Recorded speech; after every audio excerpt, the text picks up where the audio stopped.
അവൻ്റെ വാഴ്ചയുടെ 1-ാം ആണ്ടിൽ തന്നെ ദാനിയേൽ എന്ന ഞാൻ യെരൂശലേമിൻ്റെ ശൂന്യാവസ്ഥ 70 സംവത്സരം കൊണ്ട് തീരും എന്നിങ്ങനെ യഹോവയുടെ അരുളപ്പാട് യിരെമ്യാ പ്രവാചകനുണ്ടായ പ്രകാരം ഒരു കാലസംഖ്യ പുസ്തകങ്ങളിൽ നിന്ന് ഗ്രഹിച്ചു. ബൈബിളിലെ ഓരോ വാക്യങ്ങൾ ഇങ്ങനെ വായിക്കുമ്പോൾ ആ വായനയിൽ കൂടി ഒരു ഡിഫറെൻ്റ് എക്സ്പീരിയൻസ്, ഒരു സൂപ്പർ നാച്ചുറൽ എക്സ്പീരിയൻസിലേക്ക് എത്തിച്ചേരാൻ കഴിയാറുണ്ടോ? ബൈബിൾ വായിക്കുമ്പോൾ നമ്മൾ ചെയ്യേണ്ട 3 പ്രധാനപ്പെട്ട കാര്യങ്ങളുണ്ട്. അതിലൊന്ന് ഇപ്രകാരമാണ്: വാട്ട് ഡിഡ് യു ഒബ്സർവ്? അതിലെന്താണ് നാം ശ്രദ്ധിച്ചത്? എന്താണ് നമുക്ക് മനസ്സിലായത്? എന്താണ് എഴുതിയിരിക്കുന്നത്? മനസ്സിലാക്കാൻ ശ്രമിക്കുക. 2, വാട്ട് ഡിഡ് യു ഡു? ഈ വായിച്ച വാക്യവുമായിട്ട് ബന്ധപ്പെടുത്തി നമ്മൾ എന്ത് ചെയ്തു അല്ലെങ്കിൽ എന്ത് ചെയ്യാൻ തീരുമാനിച്ചു? 3, വാട്ട് ഡിഡ് യു ഹിയർ? അങ്ങനെ ഈ വാക്യങ്ങൾ വായിച്ചപ്പോൾ ദൈവം എന്തെങ്കിലും പേഴ്സണലായിട്ട് ഈ വാക്യത്തിൽ കൂടെ നമ്മോട് സംസാരിച്ചു? What did you observe? What did you do? What did you hear? തിരുവെഴുത്തുകളിൽ നിന്നും ദൈവശക്തിയിലേക്ക് എന്നാണ് ഈ മെസ്സേജിന് ഒരു ടൈറ്റിൽ കൊടുത്തിരിക്കുന്നത്. ഈ മെസ്സേജിൻ്റെ ആദ്യം മുതൽ അവസാനം വരെ കേൾക്കുക. ഡാനിയൽ ചാപ്റ്റർ 9 വേഴ്സസ് 2, 3 and 4 ഈ 3 വാക്യങ്ങളാണ് നമ്മൾ ധ്യാനിക്കുന്നത്. ജെറമ്യാ പുസ്തകത്തിൻ്റെ 25-ാമത്തെ ചാപ്റ്ററും 29-ാമത്തെ ചാപ്റ്ററും, ഈ 2 ചാപ്റ്റേഴ്സാണ് നമ്മൾ രണ്ടാമതായിട്ട് നോക്കാൻ പോകുന്നത്. ഒടുവിലായിട്ട് ലൂക്ക് ചാപ്റ്റർ 24 നിന്നും ആ 2 ഡിസൈപ്പിൾസിന് ജീസസ് ക്രൈസ്റ്റ് ഈ വചനം വ്യാഖ്യാനിച്ചു കൊടുത്തപ്പോൾ ഉണ്ടായ എക്സ്പീരിയൻസ് നമ്മൾ അവസാനമായി കാണും. എല്ലാവരും വളരെ പ്രതീക്ഷയോടുകൂടി ഈ മെസ്സേജ് മുഴുവൻ കേൾക്കുക. ഇത് ഒരു ഡെയിലി ലൈഫ് എക്സ്പീരിയൻസ് ആയി മാറട്ടെ. ബൈബിൾ റീഡിങ് ആൻഡ് മെഡിറ്റേഷൻ അതൊരു സൂപ്പർ നാച്ചുറൽ എക്സ്പീരിയൻസ് ആയി മാറട്ടെ. പേഴ്സണലായിട്ട് ദൈവം നമ്മോട് സംസാരിക്കും, നിങ്ങളോട് സംസാരിക്കും. അങ്ങനെ ഒരു റെവലേഷൻ, അങ്ങനെ ഒരു പേഴ്സണൽ എക്സ്പീരിയൻസ് ഉണ്ടാകാൻ വേണ്ടി നമുക്ക് ആഗ്രഹിക്കാം. ഈ വീഡിയോയുടെ ലിങ്ക് hisvoiceonline.com എന്ന വെബ്സൈറ്റിലും ഹിസ് വോയിസ് ഓൺലൈൻ TV എന്ന യൂട്യൂബ് ചാനലിലും ഉണ്ടായിരിക്കുന്നതാണ്. തിരുവെഴുത്തുകളിൽ തിരയുക എന്ന വിഷയം നമ്മൾ ചിന്തിക്കുമ്പോൾ പുതിയ നിയമത്തിൽ ഒരു വാക്യം കൂടെ വായിച്ചിട്ട് നമുക്കത് കണക്ട് ചെയ്ത് നമുക്ക് ചിന്തിക്കാം. മത്തായി സുവിശേഷം 22-ാമത്തെ അധ്യായത്തിലേക്ക് നമ്മൾ തിരിയുമ്പോൾ 22-ന്റെ 29-ാമത്തെ വാക്യം കൂടി നമുക്ക് വായിക്കാം. ഈ വാക്യത്തിൽ പറയുന്നത്, നിങ്ങൾ തിരുവെഴുത്തുകളെയും ദൈവശക്തിയെയും അറിയായി കൊണ്ട് തെറ്റിപ്പോകുന്നു. അപ്പൊ ഇവിടെ 2 വാക്കുകൾ ശ്രദ്ധിക്കുക: തിരുവെഴുത്തും ദൈവശക്തി. ഇന്ന് നമ്മൾ ചിന്തിക്കാൻ പോകുന്നത് ദൈവശക്തിയുമായിട്ട് ബന്ധപ്പെട്ടാണ്. ഈ 9-ാമത്തെ അധ്യായത്തിൽ നിന്ന് നമ്മൾ പല കാര്യങ്ങൾ നമ്മൾ ചിന്തിച്ചപ്പോൾ നമ്മളൊരു കാര്യം മനസ്സിലായി. ദാനിയേൽ ദൈവത്തിന്റെ സന്നിധിയിൽ ഇരുന്ന് പ്രാർത്ഥിച്ചപ്പോൾ ഒടുവിൽ എന്ത് സംഭവിച്ചു? നമുക്കറിയാം, ആ അധ്യായത്തിൽ ദൂതൻ പ്രത്യക്ഷപ്പെടുകയാണ്. ദൂതൻ പ്രത്യക്ഷപ്പെട്ടിട്ട് ദാനിയേലിനോട് പറയുകയാണ്, നീ നിന്റെ പ്രാർത്ഥനയുടെ ആരംഭത്തിൽ തന്നെ കൽപ്പന പുറപ്പെട്ടു. 9:23 വാക്യത്തിൽ, നീ ഏറ്റവും പ്രിയനാകിയാൽ നിന്റെ യാചനകളുടെ ആരംഭത്തിൽ തന്നെ കൽപ്പന പുറപ്പെട്ടു. നിന്നോട് അറിയിക്കുവാൻ ഞാൻ വന്നുമിരിക്കുന്നു. അതുകൊണ്ട് നീ കാര്യം ചിന്തിച്ച് ദർശനം ഗ്രഹിച്ചു കൊള്ളുക. എന്താണ് ഞാൻ ഇന്ന് നിങ്ങളോട് പറയാൻ ആഗ്രഹിക്കുന്നത്? ഈ വചനത്തെ കുറിച്ച് ഓർത്ത് പ്രാർത്ഥിച്ചപ്പോൾ ദൈവാത്മാവിന്റെ മനസ്സിൽ നൽകിയ സന്ദേശപ്രകാരമാണ്. തിരുവെഴുത്തുകളിൽ നാം തിരയുമ്പോൾ, തിരുവെഴുത്തുകളെ നാം പ്രാർത്ഥനയോടുകൂടി പരിശോധിക്കുമ്പോൾ ദൈവത്തിന്റെ സാന്നിധ്യം ഇറങ്ങുന്നു. Price the Lord. ദൈവശക്തി നമ്മുടെ ശരീരങ്ങളിൽ നമുക്ക് അനുഭവിക്കാൻ സാധിക്കും. ഈ വർഷം നമ്മൾ ഈ തിരുവെഴുത്തുകളിലേക്ക് നമ്മൾ തിരിയുമ്പോൾ നമുക്കൊരു കാര്യം എക്സ്പെക്ട് ചെയ്യാം: ദൈവത്തിന്റെ ശക്തി നമ്മിലേക്ക് ഇറങ്ങും. Price the lord. ഹല്ലേലൂയ. ഈ വിഷയത്തിന്റെ 9-ാമത്തെ അധ്യായത്തിൽ നിന്ന് നമ്മൾ കഴിഞ്ഞ 2 പ്രാവശ്യം ചിന്തിച്ചെങ്കിലും നമുക്ക് വേഗത്തിൽ 9-ാമത്തെ അധ്യായത്തിന്റെ 2-ാമത്തെ വാക്യത്തിൽ വാക്യത്തിലേക്ക് നമുക്ക് തിരിയാം. അവന്റെ വാഴ്ചയുടെ 1-ാം ആണ്ടിൽ തന്നെ ദാനിയേൽ എന്ന ഞാൻ യെരൂശലേമിന്റെ ശൂന്യാവസ്ഥ 70 സംവത്സരം കൊണ്ട് തീരും എന്നിങ്ങനെ യഹോവയുടെ അരുളപ്പാട് യിരെമ്യാ പ്രവാചകൻ ഉണ്ടായ പ്രകാരം ഒരു കാലസംഖ്യ പുസ്തകങ്ങളിൽ നിന്നും ഗ്രഹിച്ചു. ഇവിടെ വ്യക്തമായിട്ട് നമുക്ക് കാണാൻ സാധിക്കും, ദാനിയേൽ പഴയ നിയമ പ്രവചനത്തിൽ നിന്നും ഒരു കാര്യം ഗ്രഹിക്കുകയാണ്, ഒരു കാലസംഖ്യ ഗ്രഹിക്കുകയാണ്. അതേതാണ് കാലസംഖ്യ? യിരെമ്യാവിന്റെ പുസ്തകത്തിലുണ്ട്. യിരെമ്യാവിന്റെ പുസ്തകത്തിലേക്ക് നമുക്ക് തിരിയുമ്പോൾ 25-ാമത്തെ അധ്യായത്തിലെ 11-ാമത്തെ വാക്യത്തിലേക്ക് നമ്മൾ തിരിയുമ്പോൾ നമുക്ക് കാണാൻ സാധിക്കും, 25:11 വാക്യം. യെരമ്യാവിന്റെ പുസ്തകം ഇങ്ങനെ വായിച്ചു വരുമ്പോൾ ഇവിടെ ഒരു കാലസംഖ്യയെ കുറിച്ച് പറയുന്നു. 11 വാക്യത്തിൽ, ഈ ദേശമൊക്കെയും ശൂന്യവും സ്തംഭനോ ഹേതുവുമാകും. ഈ ജാതികൾ ബാബേൽ രാജാവിനെ 70 സംവത്സരം സേവിക്കുമെന്ന് യഹോവയുടെ അരുളപ്പാട്. പെട്ടെന്ന് ദാനിയേൽ ഈ ഭാഗം വായിച്ചപ്പോൾ, ബാബിലോണിൽ ഇരുന്നുകൊണ്ട് ഈ ഭാഗം വായിച്ചപ്പോൾ ദാനിയേൽ ഒരു കാര്യം മനസ്സിലായി. ഈ ബാബിലോണിലെ പ്രവാസകാലം 70 സംവത്സരം കൊണ്ട് തീരും. Price the Lord. നിങ്ങളൊന്ന് ആലോചിച്ച് നോക്കൂ, ഒരു പ്രതീക്ഷയ്ക്കും വകയില്ല. ഇവിടെ ഈ ബാബിലോണിൽ തന്നെ ജീവിതകാലം മുഴുവൻ കഴിയേണ്ടി വരും എന്നിങ്ങനെ ചിന്തിച്ച് ഭാരപ്പെട്ട് ഇങ്ങനെ വായിക്കുമ്പോഴാണ് വേദപുസ്തകത്തിൽ ഒരു വാക്യം കാണുന്നത്, 70 വർഷം കൊണ്ട് ഇത് തീരും, അല്ലെങ്കിൽ 70 വർഷം കഴിയുമ്പോൾ, ഈ കാലസംഖ്യ തികയുമ്പോൾ ദൈവം വിടുവിക്കും. തുടർന്ന് എവിടെയാണ് പറഞ്ഞിരിക്കുന്നത്? യെരമ്യാ പുസ്തകം 29:10 വാക്യം നമ്മൾ വായിക്കുമ്പോൾ, യെരമ്യാ പ്രവചനം 29:10 വാക്യം നാം വായിക്കുമ്പോൾ ഇപ്രകാരം വായിക്കുന്നു. Price the Lord. അപ്പോൾ ഈ 70 സംവത്സരം കഴിഞ്ഞ ശേഷം ഞാൻ നിങ്ങളെ സന്ദർശിച്ച് ഈ സ്ഥലത്തേക്ക് മടക്കി വരുത്തും. അപ്പൊ 2 വാക്യങ്ങളിൽ നിന്നും 2 കാര്യം വ്യക്തമായി. ഒന്നാമത്തെ ഭാഗത്തിൽ നിന്നും യെരമ്യാവിന്റെ പ്രവചനമാണ് ദാനിയേൽ വായിച്ചതെന്ന് ഇവിടെ പറയുന്നുണ്ട്. 9:2 വാക്യത്തിൽ പറയുന്നു, എന്നിങ്ങനെ യഹോവയുടെ അരുളപ്പാട് യെരമ്യാ പ്രവാചകൻ ഉണ്ടായ പ്രകാരം ആ കാലസംഖ്യ പുസ്തകങ്ങളിൽ നിന്ന് ഗ്രഹിച്ചു. അപ്പോൾ ഇനി നമ്മുടെ സബ്ജക്റ്റിലേക്ക് വരികയാണ്. ഇപ്പോൾ നമ്മൾ പല വാക്യങ്ങൾ വായിച്ചു. ഇപ്പൊ ദാനിയേല് തിരുവെഴുത്തുകളിലേക്ക് തിരിഞ്ഞപ്പോൾ ദാനിയേലിൽ ഉണ്ടായ അനുഭവം എന്താണ്? ദൈവമക്കൾ ശ്രദ്ധിച്ചെങ്കിൽ പറഞ്ഞേ. തിരുവെഴുത്തുകളിലേക്ക് തിരിഞ്ഞപ്പോൾ ദാനിയേലിനുണ്ടായ അനുഭവം എന്താണ്? 9:2 വാക്യത്തിന്റെ ഒടുവിലത്തെ ഭാഗം, പുസ്തകങ്ങളിൽ നിന്ന് ഗ്രഹിച്ചു. ദൈവമക്കളെ, ഒന്നാമത്തെ സന്ദേശം എന്ന് രാത്രിയിൽ പറയാൻ ആഗ്രഹിക്കുന്നത്, നമ്മൾ തിരുവെഴുത്തുകളിലേക്ക് തിരിയുമ്പോൾ ദൈവം ചിലതൊക്കെ നമ്മുടെ ഉള്ളിൽ ഗ്രഹിപ്പിക്കും. Praise the lord. ഹല്ലേലൂയ. ഈ വർഷം ഞാൻ വളരെ പ്രതീക്ഷയോടെ, ദൈവത്തിന്റെ സന്നിധിയിൽ ഞാൻ വളരെ പ്രതീക്ഷയോടെ ആയിരിക്കുന്നു. കർത്താവ് ചില കാര്യങ്ങൾ ഈ തിരുവെഴുത്തുകളിൽ കൂടെ ഞങ്ങളോട് പറഞ്ഞു തരും. എത്ര ഇന്ന് രാത്രി വിശ്വസിക്കുന്നു? ദൈവത്തിന്റെ തിരുവെഴുത്തുകളിൽ കൂടെ ചില കാര്യങ്ങൾ കർത്താവ് ഈ വർഷം, ഈ ദിവസങ്ങളിൽ ഗ്രഹിപ്പിച്ചു തരുവാൻ ആഗ്രഹിക്കുന്നു. എത്ര വിശ്വാസികൾ എന്നോടുകൂടെ ചേർന്ന് ഈ പ്രതീക്ഷയിൽ പങ്കുചേരാൻ സാധിക്കും? ഹല്ലേലൂയ. ദാനിയേലിന്റെ അവസ്ഥ ഒരു നിമിഷം ചിന്തിച്ചു നോക്കൂ. ദാനിയേൽ യിരെമ്യാവിന്റെ പുസ്തകം വളരെ വളരെ ആത്മാർത്ഥതയോടെ, വളരെ കോൺസെൻട്രേറ്റ് ചെയ്ത്, വളരെ ശ്രദ്ധയോട് കൂടി വായിച്ചപ്പോൾ 2 വാക്യങ്ങൾ ദാനിയേലിന്റെ കണ്ണിൽപ്പെട്ടു. ഒന്ന് 25:11, 2 29:10. ഈ 2 വാക്യങ്ങൾ ദാനിയേൽ ഒരുപക്ഷെ ഇങ്ങനെ ചിന്തിച്ചു നോക്കാം. ദാനിയേൽ ഒരുപക്ഷെ ഇങ്ങനെ ചിന്തിച്ചിട്ടുണ്ടാവും. 11 വാക്യം, ഈ ദേശമൊക്കെ ശൂന്യവും സ്തംഭന ഹേതുവുമാകും. നടന്നു. യെരുശലേം ഓൾറെഡി ശൂന്യമായി മാറി, സ്തംഭന ഹേതുവായി. ഈ ജാതികൾ ബാബിലോൺ രാജാവിനെ 70 സംവത്സരം സേവിക്കും. അപ്പൊ അത് നടന്നു. ദാനിയേൽ പറഞ്ഞു, ഓക്കെ, അപ്പൊ ഇത് ദൈവത്തിന്റെ വചനത്തിൽ എഴുതിയിരിക്കുന്ന കാര്യമാണ് ഇപ്പോൾ സംഭവിക്കുന്നത്. Very good. 29 അധ്യായത്തിലേക്ക് എത്തി. 10 വാക്യം വായിച്ചപ്പോൾ യഹോവ ഇപ്രകാരം അരുളി ചെയ്യുന്നു. ദാനിയേൽ ഒരു നിമിഷം ഒന്ന് പോസ് ചെയ്തു. എന്താണ് ദൈവത്തിന്റെ അരുളപ്പാട്? ദൈവമക്കളെ ശ്രദ്ധിക്കണം. ഇന്ന് നമ്മൾ ചിന്തിക്കുന്നത് തിരുവെഴുത്തുകളിലേക്ക് തിരയുമ്പോൾ ഉണ്ടാകുന്ന ദൈവശക്തിയെ കുറിച്ചാണ്. നമ്മൾ വെറുതെ വായിച്ചു വിടുന്നതിനെ കുറിച്ചല്ല.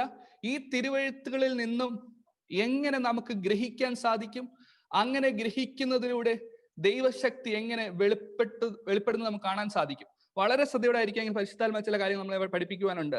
10 വാക്യത്തിൽ പറയുന്നു, ബാബേലിൽ 70 സംവത്സരം കഴിഞ്ഞ ശേഷം. അപ്പോൾ ദാനിയേൽ മനസ്സിലായി, ഇത് കഴിഞ്ഞ ശേഷം എന്തോ സംഭവിക്കാൻ പോവുകയാണ്. എന്താ സംഭവിക്കാൻ പോകുന്നത്? ഞാൻ നിങ്ങളെ സന്ദർശിച്ച്. Price the Lord. അപ്പോൾ ദാനിയേൽ ഒരു കാര്യം മനസ്സിലായി, ഈ 70 വർഷം കഴിയുമ്പോൾ യഹോവയായ ദൈവം നമ്മളെ സന്ദർശിക്കും. Price the Lord. നിങ്ങൾക്ക് മനസ്സിലാവുന്നുണ്ടോ? തിരുവെഴുത്ത് വായിക്കുമ്പോൾ പ്രതീക്ഷ നമ്മുടെ മനസ്സിൽ വരുന്നത്. നിങ്ങൾ ഇന്ന് രാത്രിയിൽ ഏത് വിഷയവുമായിട്ടാണ് ബന്ധപ്പെട്ട് ഭാരപ്പെടുന്നത്? ദൈവത്തിന്റെ ആത്മാവ് ചില പ്രതീക്ഷകൾ തിരുവചന ധ്യാനത്തിലൂടെ തരാൻ ആഗ്രഹിക്കുന്നു. നിങ്ങൾ വചനം തുറന്ന് വായിക്കുമ്പോൾ നിങ്ങളുടെ ജീവിതത്തിലെ ഓരോ പ്രശ്നത്തിലെ, ഓരോ മേഖലയിൽ പരിശുദ്ധാത്മാവ് ചില പ്രതീക്ഷകൾ തരും. എത്രയെന്ന് ആത്മാവിൽ വിശ്വസിക്കുന്നു? ഹല്ലേലൂയ. ദൈവവചനം നമ്മൾ ധ്യാനിക്കുമ്പോൾ, ദാനിയേൽ വചനം ധ്യാനിച്ചപ്പോൾ ഇത് കഴിഞ്ഞ ശേഷം യഹോവയുടെ ഒരു സന്ദർശനമുണ്ട്. ദാനിയേലിന്റെ ഉള്ളിൽ ഭയങ്കരമായ സന്തോഷം വന്നു. ദാനിയേൽ തുടർന്ന് വായിച്ചു. എന്താണ് ഇവിടെ സംഭവിക്കുന്നത്? ഞാൻ ഇങ്ങനെ വായിക്കുന്നത് വെച്ച് കഴിഞ്ഞാൽ, നമ്മൾ എങ്ങനെയാണ് ബൈബിൾ പരിശോധിക്കേണ്ടത് വളരെ ശ്രദ്ധിച്ച് നമ്മൾ വായിക്കാമെങ്കിൽ പരിശുദ്ധാത്മാവ് നമ്മളോട് സംസാരിക്കാൻ കഴിയും. എന്നിട്ട് ഞാൻ നിങ്ങളെ സന്ദർശിച്ച് ഈ സ്ഥലത്തേക്ക് മടക്കി വരുത്തുമെന്ന് അപ്പൊ ദാനിയേൽ ഒരു കാര്യം മനസ്സിലായി, യഹോവയുടെ സന്ദർശനത്തിന് ശേഷം ഒരു കാര്യം സംഭവിക്കും, യെരുശലേമിലേക്ക് ദൈവജനത്തെ മടക്കി കൊണ്ടുവരും. ദാനിയേലിന്റെ ഉള്ളിൽ വലിയൊരു പ്രതീക്ഷയായി. ദൈവമക്കളെ, ഇന്ന് എന്നെ കേട്ടോണ്ട് ദൈവമക്കളെ, ഒരു വിടുതലുണ്ട്, ഒരു വിടുതലുണ്ട്. എത്ര പേര് വിശ്വസിക്കുന്നു? ഒരു മടങ്ങി വരവുണ്ട്, യഹോവയുടെ ഒരു സന്ദർശനമുണ്ട്. എത്ര പേര് വിശ്വസിക്കുന്നു? യഹോവയുടെ ഒരു സന്ദർശനമുണ്ട്, ഒരു മടങ്ങി വരവുണ്ട്. എന്നിട്ട് ദാനിയേൽ വീണ്ടും വായിച്ചപ്പോൾ, അവ തിന്മയ്ക്കല്ല, അവൾ പറയും, മടക്കി വരുത്തുമെന്ന് നിങ്ങളോടുള്ള എന്റെ വചനം ഞാൻ നിവർത്തിക്കുകയുള്ളൂ. അപ്പോൾ ഇവിടെ ഒരു കാര്യം മനസ്സിലായി, ദൈവത്തിന്റെ വചനം ദൈവം നിവർത്തിക്കും. അപ്പോൾ ദാനിയേലിന് ഈ 2 വാക്യങ്ങൾ വായിച്ചപ്പോൾ, യിരെമ്യാവിന്റെ പുസ്തകം 25:11 29:10 വായിച്ചപ്പോൾ എന്തൊക്കെ മനസ്സിലായി? ദൈവമക്കളെന്ന് പറഞ്ഞേ. 1, ബാബിലോണിലുള്ള കാലയളവ് 70 സംവത്സരം എന്ന് മനസ്സിലായി. 2, ഇതിന് ശേഷം യഹോവ സന്ദർശിക്കുമെന്ന് മനസ്സിലായി. 3, ദൈവം ഈ ജനത്തെ തിരിച്ച് യെരുശലേമിലേക്ക് മടക്കി കൊണ്ടുവരുമെന്ന് മനസ്സിലായി. 4, ദൈവത്തിന്റെ വചനം നിവർത്തിയാകുമെന്ന് മനസ്സിലായി. ഇതായിരുന്നു ദാനിയേലിനെ പ്രാർത്ഥിക്കുവാൻ പ്രേരിപ്പിച്ചത്. ദൈവമക്കളെ, നിങ്ങൾ ബൈബിൾ വായിക്കുമ്പോൾ ബോറടിക്കാറുണ്ടോ? ഭയങ്കരമായ ഒരു ബന്ധവും സ്വന്തം ഇല്ലാത്ത കുറെ കാര്യങ്ങളാണോ വായിക്കുന്നത് തോന്നുന്നുണ്ടോ? എങ്കിൽ നിങ്ങൾ ഇതൊന്ന് പരിശോധിച്ച് നോക്കൂ. ബൈബിൾ വായിക്കുമ്പോൾ ശ്രദ്ധിച്ച് വായിച്ചിട്ട് അതിൻ്റെ അകത്ത് ഉള്ള കാര്യങ്ങളെ എണ്ണി എടുത്തു കഴിഞ്ഞാൽ അത് ധ്യാനിക്കുമ്പോൾ ആ ധ്യാനത്തിങ്കിൽ തീ കത്തും. Price the Lord. ഇന്ന് വൈകിട്ട് ഞാൻ വചനം ധ്യാനിച്ചുകൊണ്ടിരുന്നപ്പോൾ എന്റെ മനസ്സിൽ ഒരു വലിയ തീ കത്തി. ഹല്ലേലൂയ. എനിക്ക് ഭയങ്കര സന്തോഷമായി. കാരണം ഞാൻ ഈ ഭാഗങ്ങൾ 1-2 ഭാഗങ്ങളിൽ വായിച്ചുകൊണ്ടിരുന്നപ്പോൾ പെട്ടെന്ന് എൻ്റെ ഉള്ളിൽ തീ കത്തി. അപ്പോൾ എനിക്ക് മനസ്സിലായി, ഇന്ന് പറയാനുള്ള സന്ദേശം ഇത് തന്നെയാണെന്ന് ഉറപ്പിച്ചു. കാരണം ഇന്ന് ദൈവമക്കളെ, നിങ്ങളിൽ ചിലർ തിരുവെഴുത്തുകളിലേക്ക് തിരിഞ്ഞ് അത് ധ്യാനിക്കുമ്പോൾ തിരുവെഴുത്തുകളിൽ കൂടെ വ്യാപരിക്കുന്ന ദൈവശക്തി അനുഭവിച്ചറിയാൻ പോവുകയാണ്. Praise Lord. ഞാൻ വിശ്വസിക്കുന്നു ദൈവമക്കളെ, ഇത് നമ്മൾ പ്രാക്ടീസ് ചെയ്യാൻ പോവുകയാണ്, ഇത് നമ്മൾ എക്സ്പീരിയൻസ് ചെയ്യാൻ പോവുകയാണ്. വെറുതെ ബൈബിൾ വായിച്ചു വിടുന്ന കാലഘട്ടം കഴിഞ്ഞു. ഇനി നമ്മൾ ബൈബിൾ വായിച്ചിട്ട് അതിനകത്തുള്ള ഓരോ വരികളിൽ നിന്നും പരിശുദ്ധാത്മാവിന് നമ്മളോട് സംസാരിക്കാനുള്ളത് ഏറ്റെടുക്കേണ്ട കാലഘട്ടമാണ്. എത്ര വിശ്വസിക്കുന്നു? ഹല്ലേലൂയ. ദാനിയേൽ അവിടെ കൊണ്ട് നിർത്തിയില്ല. ദാനിയേൽ ഇവിടെ പറഞ്ഞിരിക്കുന്നത് ഒരു കാലസംഖ്യ പുസ്തകങ്ങളിൽ നിന്നും ഗ്രഹിച്ചു. അപ്പൊ ദാനിയേൽ ഉണ്ടായ ഒരു എക്സ്പീരിയൻസ് എന്തായിരുന്നു? ഒരു കാലസംഖ്യ ഗ്രഹിച്ചു. ഇംഗ്ലീഷ് ബൈബിൾ പറഞ്ഞിരിക്കുന്നത് ഒബ്സർവ്ഡ് ഇൻ ദ ബുക്സ്. അപ്പൊ ഡാനിയലിന്റെ ഒബ്സർവേഷൻ എന്തായിരുന്നു? 4 കാര്യങ്ങൾ. 70 വർഷം കഴിഞ്ഞാൽ ദ ലോർഡ്സ് വിസിറ്റേഷൻ, അത് കഴിഞ്ഞാൽ ദൈവം തിരിച്ചു കൊണ്ടുവരുന്ന കാര്യം, പിന്നെ ദൈവത്തിന്റെ വചനം നിവർത്തിക്കുന്ന കാര്യം. ഇന്ന് രാത്രിത്തെ ചോദ്യം, നിങ്ങൾ തിരുവചനങ്ങൾ വായിക്കുമ്പോൾ വാട്ട് ഈസ് യുവർ ഒബ്സർവേഷൻ? നമ്മൾ ദൈവവചനം വായിക്കുമ്പോൾ എന്താണ് നമ്മുടെ ഒബ്സർവേഷൻ? ദൈവമക്കളെ, നിങ്ങൾക്ക് പേഴ്സണൽ ആയിട്ട് ഒരു ഒബ്സർവേഷൻ ഉണ്ടായിരിക്കണം. Price the Lord. ദേവദാസൻ പറഞ്ഞിരുന്നത് മാത്രമല്ല, അല്ലെങ്കിൽ ഏതെങ്കിലും പ്രസംഗത്തിൽ കേൾക്കുന്ന കാര്യമല്ല ഞാൻ പറയുന്നത്. ദാനിയേല് വ്യക്തിപരമായി തിരുവെഴുത്തുകളിലേക്ക് തിരിഞ്ഞപ്പോൾ കിട്ടിയ ഒബ്സർവേഷൻ ആണ്. എത്ര പേർക്ക് ഇതിനകത്ത് മനസ്സിലാകുന്നുണ്ട്? തിരുവെഴുത്തുകളിലേക്ക് തിരിയുന്നത് എങ്ങനെയാണ്, അതിന്റെ പ്രാക്ടിക്കൽ വശങ്ങളാണ് നമ്മൾ ദാനിയേലിന്റെ ജീവിതത്തിൽ പഠിക്കുന്നത്. ദാനിയേൽ യിരെമ്യാവിന്റെ പുസ്തകം വായിച്ചപ്പോൾ താൻ ഗ്രഹിച്ച ചില കാര്യങ്ങൾ. അതെന്താണ്? ഒരു കാലസംഖ്യ. Praise the lord. ഇതാണ് ഫസ്റ്റ് സ്റ്റെപ്പ്. നമ്മളിപ്പോൾ ചിന്തിക്കുന്നത് തിരുവെഴുത്തുകളിലേക്ക് തിരിയുന്നതിലൂടെ ദൈവശക്തി എങ്ങനെ പ്രാപിക്കാം. അതിലെ 1-ാമത്തെ സ്റ്റെപ്പ് ഇതാണ്. നമ്മൾ ശ്രദ്ധാപൂർവം വായിക്കുമ്പോൾ ആ വചനങ്ങളിൽ നിന്നും ചില കാര്യങ്ങൾ ഗ്രഹിക്കും. That is the first step. എല്ലാവരും പറഞ്ഞേ, ഒബ്സർവേഷൻ. ഒബ്സർവേഷൻ. എന്ത് ഗ്രഹിച്ചു? ഇന്ന് രാവിലെ ബൈബിൾ വായിച്ചപ്പോൾ എന്ത് ഗ്രഹിച്ചു? ഇന്നലെ ബൈബിൾ വായിച്ചപ്പോൾ എന്ത് ഗ്രഹിച്ചു? ദൈവത്തിന് നമ്മളോട് ചോദിക്കാനുള്ളത് ഒറ്റ ചോദ്യം, നീ എത്ര അധ്യായം വായിച്ചു എന്നുള്ളതല്ല. ഒത്തിരി അധ്യായങ്ങൾ വായിക്കുന്ന നല്ലതാണ്. വായിച്ചതിൽ നിന്നും എന്ത് ഗ്രഹിച്ചു? Praise the lord. അതാണ് കഥ പറയുന്നത്. നിങ്ങൾ തിരുവെഴുത്തുകളെയും ദൈവശക്തിയും അറിയാത്തത് കൊണ്ട് തെറ്റിപ്പോകുന്നു.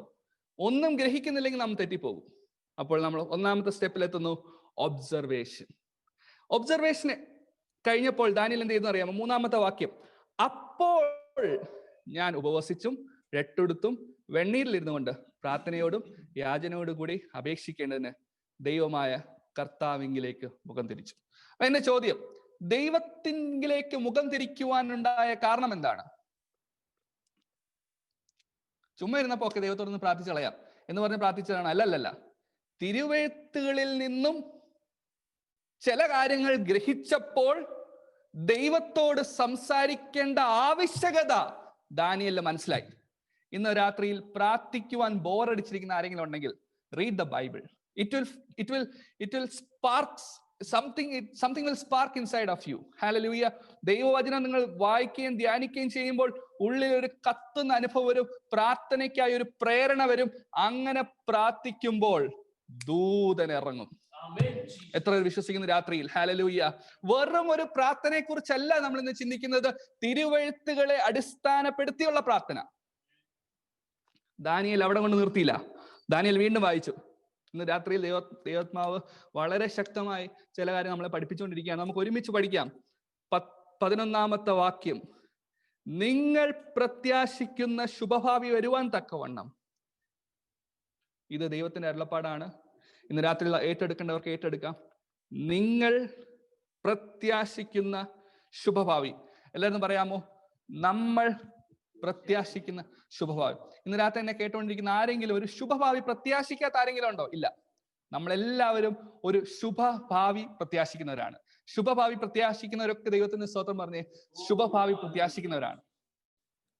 നിങ്ങൾ പ്രത്യാശിക്കുന്ന ശുഭഭാവി, ഇതാരോടാണ് പറയുന്നത്?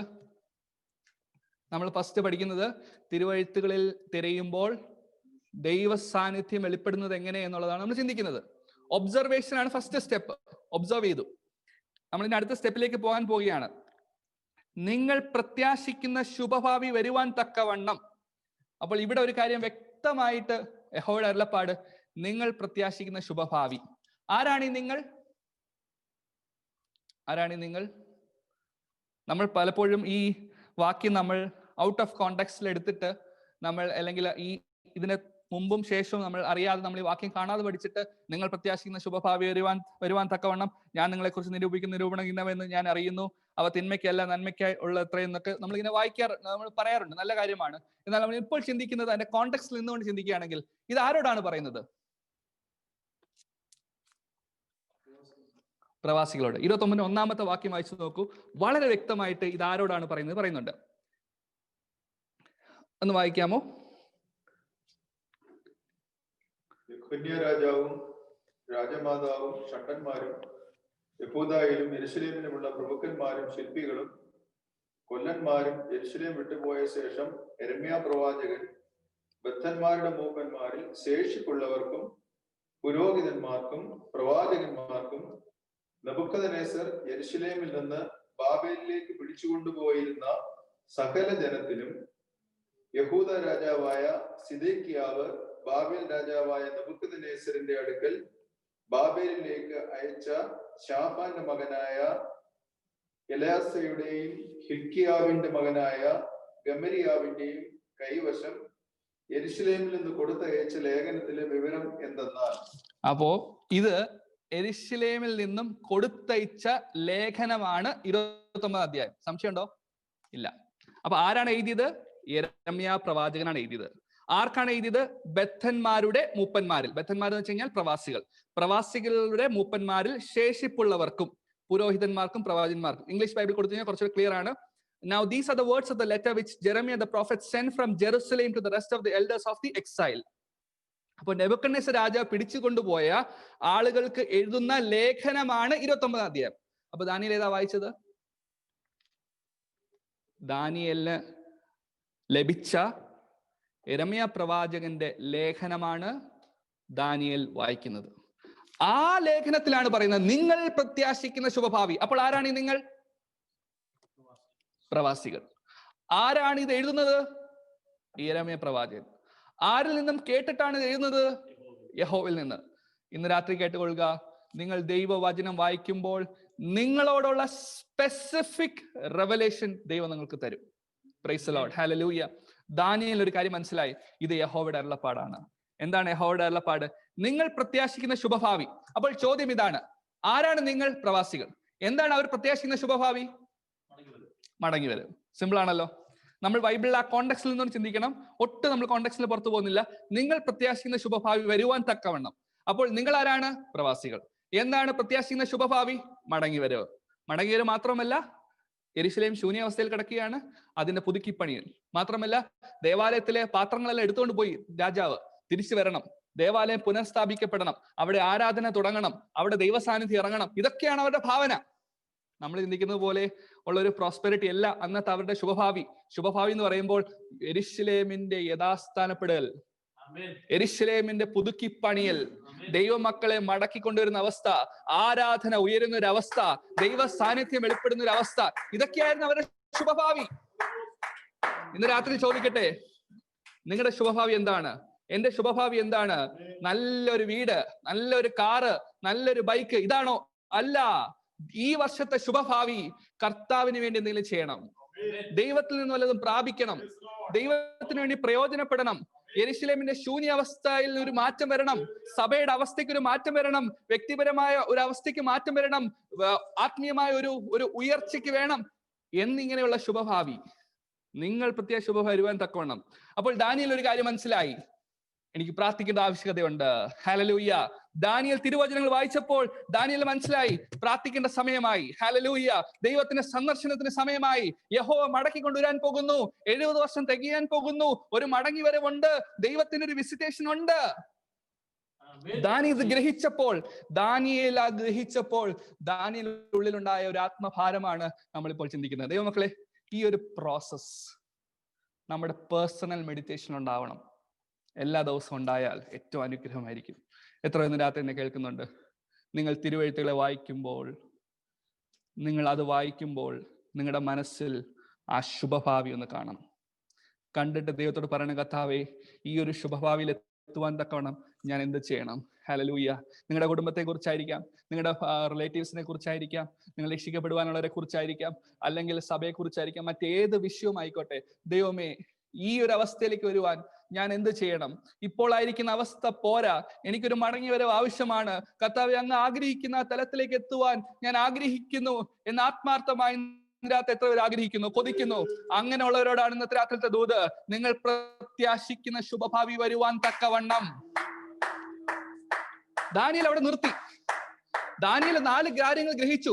70 സംവത്സരം, ദൈവത്തിന്റെ സന്ദർശനം, മടങ്ങി വരവ്, ദൈവവചനത്തിന് നിവർത്തി. 4 കാര്യങ്ങൾ ഗ്രഹിച്ചു. ദാനിയേൽ തുടർന്ന് വായിച്ചു, നിങ്ങൾ പ്രത്യാശിക്കുന്ന ശുഭഭാവി വരുവാൻ തക്കോണം. അപ്പോൾ ഇവിടുത്തെ ശുഭഭാവി എന്താണ്? മടങ്ങി വരവ്. ഇവിടുത്തെ ശുഭഭാവി എന്താണ്? യെരൂശലേമിന്റെ പുതുക്കിപ്പണിയൽ. ഇവിടുത്തെ ശുഭഭാവി എന്താണ്? നഷ്ടപ്പെട്ടു പോയ പാത്രങ്ങൾ ദേവാലയത്തിലേക്ക് മടക്കിക്കൊണ്ടുവരിക. ഇവിടുത്തെ ശുഭഭാവി എന്താണ്? ദൈവസന്നിധിയിലേക്ക് നമ്മൾ എത്തുക, ദൈവസന്നിധിയിലേക്ക് ജനം തിരിച്ചെത്തുക, പ്രവാസികളായി പിടിക്കപ്പെട്ടവർ തിരിച്ചു കൊണ്ടുവരിക. അപ്പൊ ദാനിയേൽ തുടർന്ന് വായിച്ചു, തക്കവണ്ണം ഞാൻ നിങ്ങളെക്കുറിച്ച് നിരൂപിക്കുന്ന നിരൂപണങ്ങൾ ഇന്നവ എന്ന് ഞാൻ അറിയുന്നു. Price the Lord. ദൈവത്തിന് ഇവിടെ പറയുന്ന ദൈവത്തിന്റെ വാക്കുകളാണ്. ശ്രദ്ധിക്കണമേ, ദൈവത്തിന്റെ വാക്കുകളാണ് നമ്മളിവിടെ കാണുന്നത്. ദൈവത്തിന്റെ വാക്കുകളാണ് നമ്മളിവിടെ കാണുന്നത്. നിങ്ങൾ പ്രത്യാശിക്കുന്ന ശുഭഭാവി വരുവാൻ തക്കവണ്ണം ഞാൻ നിങ്ങളെക്കുറിച്ച് നിരൂപിക്കുന്ന നിരൂപണങ്ങൾ ഇന്നവ എന്ന് ഞാൻ അറിയുന്നു. അത് വായിക്കാമോ? ദൈവം നമ്മളെക്കുറിച്ച് നിരൂപിക്കുന്ന നിരൂപണങ്ങൾ എന്താണെന്ന് വായിക്കാമോ? 11-ാം വാക്യം. അവ തിന്മയ്ക്കല്ല നന്മയ്ക്കെത്രയുള്ള നിരൂപണങ്ങൾ എന്ന് യഹോവയുടെ അരുളപ്പാട്. അവ തിന്മയ്ക്കല്ല നന്മയ്ക്കെത്രയുള്ള നിരൂപണങ്ങൾ എന്ന് യഹോവയുടെ അരുളപ്പാട്. അപ്പൊ ദൈവത്തിന് ചില നിരൂപണങ്ങൾ ഉണ്ട്. നമുക്ക് ചില പ്രത്യാശയുണ്ട്, ദൈവത്തിന് ചില നിരൂപണങ്ങളുണ്ട്. ഒന്ന് പറയാമോ? നമുക്ക് ചില പ്രത്യാശകളുണ്ട്, ദൈവത്തിന് നമ്മളെക്കുറിച്ച് ചില നിരൂപണങ്ങളുണ്ട്. ഇത് രണ്ടും കൂടെ ഒത്തു വന്നാലുണ്ടല്ലോ അവിടെ സ്ഫോടനം നടക്കും. Price the Lord. ഇവിടെ പറയാണ്, നിങ്ങൾ പ്രത്യാശിക്കുന്ന ശുഭഭാവി വരുവാൻ തക്കവണ്ണം ഞാൻ നിങ്ങളെക്കുറിച്ച് നിരൂപിക്കുന്ന നിരൂപണങ്ങൾ ഇന്നവ എന്ന് ഞാൻ അറിയുന്നു. എന്താണ് ദൈവം നമ്മളെക്കുറിച്ച് നിരൂപിക്കുന്ന നിരൂപണങ്ങൾ? ദൈവത്തിന്റെ ചിന്ത, നമ്മളെക്കുറിച്ചുള്ള ചിന്ത എന്താണ്? അവ തിന്മയ്ക്കല്ല നന്മയ്ക്ക് എത്രയുള്ള നിരൂപണങ്ങൾ എന്ന് യഹോവയുടെ അരുളപ്പാട്. അപ്പോൾ ദാനിയേൽ ഇത് വായിക്കുമ്പോൾ ദാനിയേൽ ചിന്തിക്കുകയാണ്, ഓക്കേ, അപ്പോൾ ഒരു കാര്യം പിടികിട്ടി, ഈ സംഭവിച്ചതെല്ലാം നന്മയ്ക്കത്രേ. ഈ സംഭവിച്ചതൊന്നും തിന്മയ്ക്കല്ല, ഇതെല്ലാം നന്മയ്ക്കത്രേ. ദാനിയേലിനുള്ളിലുണ്ടായ ആ പ്രത്യാശ നിങ്ങൾക്കൊന്ന് ഭാവനയിൽ കാണാൻ സാധിക്കുന്നുണ്ടോ? ഹല്ലേലൂയ. ദാനിയേൽ ഒരു കാര്യം മനസ്സിലായി, ദൈവത്തിന് നമ്മളെക്കുറിച്ചുള്ള ചിന്ത നമ്മുടെ നാശമല്ല, ദൈവത്തിന് നമ്മളെക്കുറിച്ചുള്ള ചിന്ത വിടുതലാണ്, ദൈവത്തിന് നമ്മളെക്കുറിച്ചുള്ള ചിന്ത മടങ്ങി വരുവാണ്, ദൈവത്തിന് നമ്മളെക്കുറിച്ചുള്ള ചിന്ത വലുതാണ്. Price the Lord. ദൈവമക്കളെ, ഇന്ന് രാത്രി വചനം ധ്യാനിക്കുന്ന ദൈവമക്കളെ, പരിശുദ്ധാത്മാവ് രാത്രി പറയാനുള്ളത്, നിങ്ങളെക്കുറിച്ചുള്ള ദൈവത്തിന്റെ തോട്ട്സ് അത് ബ്യൂട്ടിഫുൾ ആണ്. ദൈവത്തിന് നിങ്ങളെക്കുറിച്ചുള്ള പ്ലാൻസ് അത് മനോഹരമാണ്. ദൈവത്തിന് നിങ്ങളെക്കുറിച്ചുള്ള പദ്ധതികൾ അത് ശ്രേഷ്ഠമാണ്. ആകാശം ഭൂമിക്കുമിതേ ഉയർന്നിരിക്കുന്നത് പോലെ യഹോവയുടെ വിചാരങ്ങൾ നമ്മുടെ വിചാരങ്ങളെക്കാൾ ഉയർന്നിരിക്കുന്നു. എത്ര വിശ്വസിക്കുന്നു? ദൈവത്തിന് എന്നെക്കുറിച്ചുള്ള ചിന്തകൾ ഉയർന്നതാണ് എന്ന് പറയാമോ? ദൈവത്തിന് എന്നെക്കുറിച്ചുള്ള ചിന്തകൾ നന്മയ്ക്ക് ഉയർന്നതാണ്. അത് നന്മയ്ക്കായുള്ളതാണ്, അത് തിന്മയ്ക്കായുള്ളതല്ല. Praise the lord. ദാനിയേലിനെ നോക്കുമ്പോൾ, ചുറ്റുപാട് നോക്കുമ്പോൾ ഇതിനെ കുറിച്ച് ഒരു പ്രതീക്ഷയില്ല. ചുറ്റുപാട് നോക്കുമ്പോൾ പ്രവാസികൾ. ദാനിയേലിലെ കിളിവാതിൽ തുറന്നിരിക്കുന്നത് യെരൂശലേമിന് നേരെയാണ്. നോക്കുമ്പോൾ ശൂന്യ അവസ്ഥ. അവിടെയുള്ള ദേവാലയത്തിൽ ഇപ്പോൾ ആരാധനയില്ല, അവിടെ ടോട്ടലി ശൂന്യമാണ്. ചുറ്റുപാട് നോക്കുമ്പോൾ ദാനിയേൽ കാണുന്നത് നെഗറ്റീവ് ആണെങ്കിലും തിരുവെഴുത്തിലേക്ക് നോക്കിയപ്പോൾ ഒരു ശുഭഭാവി കണ്ടു. എത്ര രാത്രിയിൽ മനസ്സിലാകുന്നുണ്ട്? തിരുവെഴുത്തിലേക്ക് നിങ്ങൾ തിരിയുമ്പോൾ നിങ്ങൾ ചുറ്റും കാണാത്ത ചിലർ ഇതിനകത്ത് കാണാൻ സാധിക്കും. ഒരു ശുഭഭാവി, യഹോവയുടെ സന്ദർശനം, യഹോവ മടക്കിക്കൊണ്ടിരുന്ന ദിവസങ്ങൾ അടുത്തിരിക്കുന്നു. ദൈവത്തിന്റെ വചനം നിവർത്തിക്കുവാൻ പോകുകയാണ്. ദൈവത്തിന്റെ നന്മയായിട്ടുള്ള നിരൂപണങ്ങൾ നടക്കുവാൻ പോകുകയാണ്. Price the Lord. ദൈവമക്കളെ, ഇപ്പോൾ ഞാൻ ഇത് വ്യാഖ്യാനിക്കുമ്പോൾ പരിശുദ്ധാത്മാവിനെ മനസ്സിൽ നൽകിയ ആ ചിന്ത പ്രകാരമാണ്. ദൈവമക്കൾ ദൈവവചനത്തിലേക്ക് തിരിയുന്നു എന്ന വരികിൽ ദൈവം ചില കാര്യങ്ങൾ ഇടപെടാൻ പോകുകയാണ്. Price the Lord. അത് വ്യക്തിപരമായ റെവലേഷൻ ആണ്. ദൈവമക്കൾ അതിനുവേണ്ടി ശ്രദ്ധിക്കുക, അതിനുവേണ്ടി പ്രാർത്ഥിക്കുക, അതിനുവേണ്ടി ആഗ്രഹിക്കുക. A personal revelation. First observation. അതാണ് ദാനിയേൽ ചെയ്ത ഒബ്സർവേഷൻ. ഒബ്സർവേഷനിൽ ദാനിയേൽ കണ്ടെത്ത കാര്യം എന്തൊക്കെയാണ്? 1, 70 വർഷം. 2, ദൈവിക സന്ദർശനം. 3, മടങ്ങി വരവ്. 4, ദൈവത്തിന്റെ വചനത്തിന്റെ നിവർത്തീകരണം. 5, യഹോവയുടെ നിരൂപണങ്ങൾ.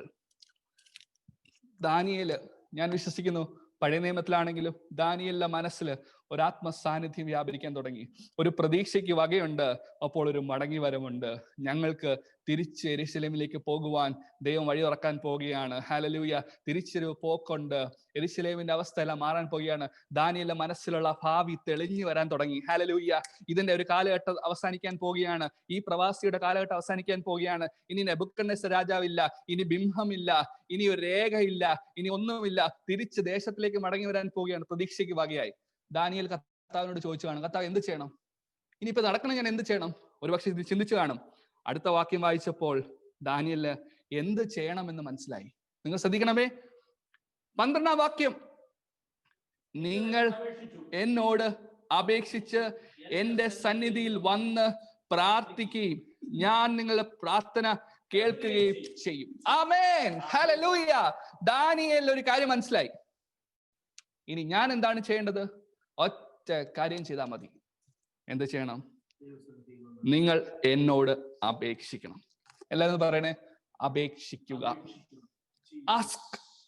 യാചിപ്പിൻ എന്നാൽ ലഭിക്കും, അന്വേഷിപ്പിൻ എന്നാൽ കണ്ടെത്തും, മുട്ടുവിൻ എന്നാൽ തുറക്കപ്പെടും. ഇന്ന് രാത്രിയിൽ ഏത് വിഷയത്തിന്റെ മേലാണോ നിങ്ങൾ യാചിക്കുന്നത്, ആ വിഷയത്തിൽ ദൈവം ഒരു വിടുതൽ അയക്കുവാൻ പോവുകയാണ്. ഹല്ലേലൂയ. യാചിച്ചാൽ ലഭിക്കും, അന്വേഷിച്ചാൽ കണ്ടെത്തും, മുട്ടിയാൽ തുറക്കപ്പെടും. ഹല്ലേലൂയ. ഇത് തിരുവെഴുത്തിൽ മത്തായി സുവിശേഷം 7-ാം അധ്യായത്തിന്റെ 7-ാം വാക്യത്തിൽ പറയുന്നു, ask and you shall receive, seek and you shall find, knock and the door shall be opened for you. Praise the Lord. ഇന്ന് രാത്രിയിൽ യാചിക്കുന്ന വിഷയത്തിന്റെ മേൽ ദൈവം ഒരു വിടുതൽ അയക്കുവാൻ പോവുകയാണ്. ദാനിയേൽ ഒരു കാര്യം മനസ്സിലായി. നിങ്ങൾ എന്നോട് അപേക്ഷിച്ച്, 1, അപേക്ഷിക്കണം. അപ്പോൾ ദാനിയേൽ ഗ്രഹിച്ച അടുത്ത കാര്യം എന്താണ്? പറഞ്ഞേ, അപേക്ഷിക്കണം. 2, ദാനിയേൽ വീണ്ടും വായിച്ചു, എന്റെ സന്നിധിയിൽ വന്ന് പ്രാർത്ഥിക്കുകയും. എല്ലാവരും പറഞ്ഞേ, ദൈവസന്നിധിയിൽ വരണം. 1, അപേക്ഷിക്കണം. 2, ദൈവസന്നിധിയിൽ വരണം. 3, പ്രാർത്ഥിക്കണം. ഞാൻ നിങ്ങളുടെ പ്രാർത്ഥന കേൾക്കുകയും ചെയ്യും. അപ്പൊ ദാനിയേൽ ഒരു കാര്യം മനസ്സിലായി. ഇനി ചെയ്യണ ഒറ്റ കാര്യമുള്ളൂ. ദൈവസന്നിധിയിൽ വരിക, അപേക്ഷിക്കുക, പ്രാർത്ഥിക്കുക. ദൈവസന്നിധിയിൽ വരിക, അപേക്ഷിക്കുക, പ്രാർത്ഥിക്കുക. അല്ലെന്ന് പറയാമോ? ദൈവസന്നിധിയിൽ വരിക, അപേക്ഷിക്കുക, പ്രാർത്ഥിക്കുക. ദൈവസന്നിധിയിൽ വരിക, അപേക്ഷിക്കുക, പ്രാർത്ഥിക്കുക. ദൈവസന്നിധിയിൽ വരിക, അപേക്ഷിക്കുക, പ്രാർത്ഥിക്കുക. ഇന്ന് രാത്രിത്തെ ദൂത് അതാണ്. ദൈവസന്നിധിയിൽ വരിക, അപേക്ഷിക്കുക, പ്രാർത്ഥിക്കുക. നിങ്ങളുടെ പ്രാർത്ഥന കേൾക്കുന്ന ദൈവമുണ്ട്. ദൈവം പറയാണ്, ഞാൻ നിങ്ങളുടെ പ്രാർത്ഥന കേൾക്കുകയും ചെയ്യും. ഇന്ന് രാത്രിത്തെ ദൈവത്തിന്റെ അരുളപ്പാട് നമുക്ക് ഒരുമിച്ച് പറയാം. ദൈവം നമ്മുടെ പ്രാർത്ഥന കേൾക്കുകയും ചെയ്യും. This is a promise.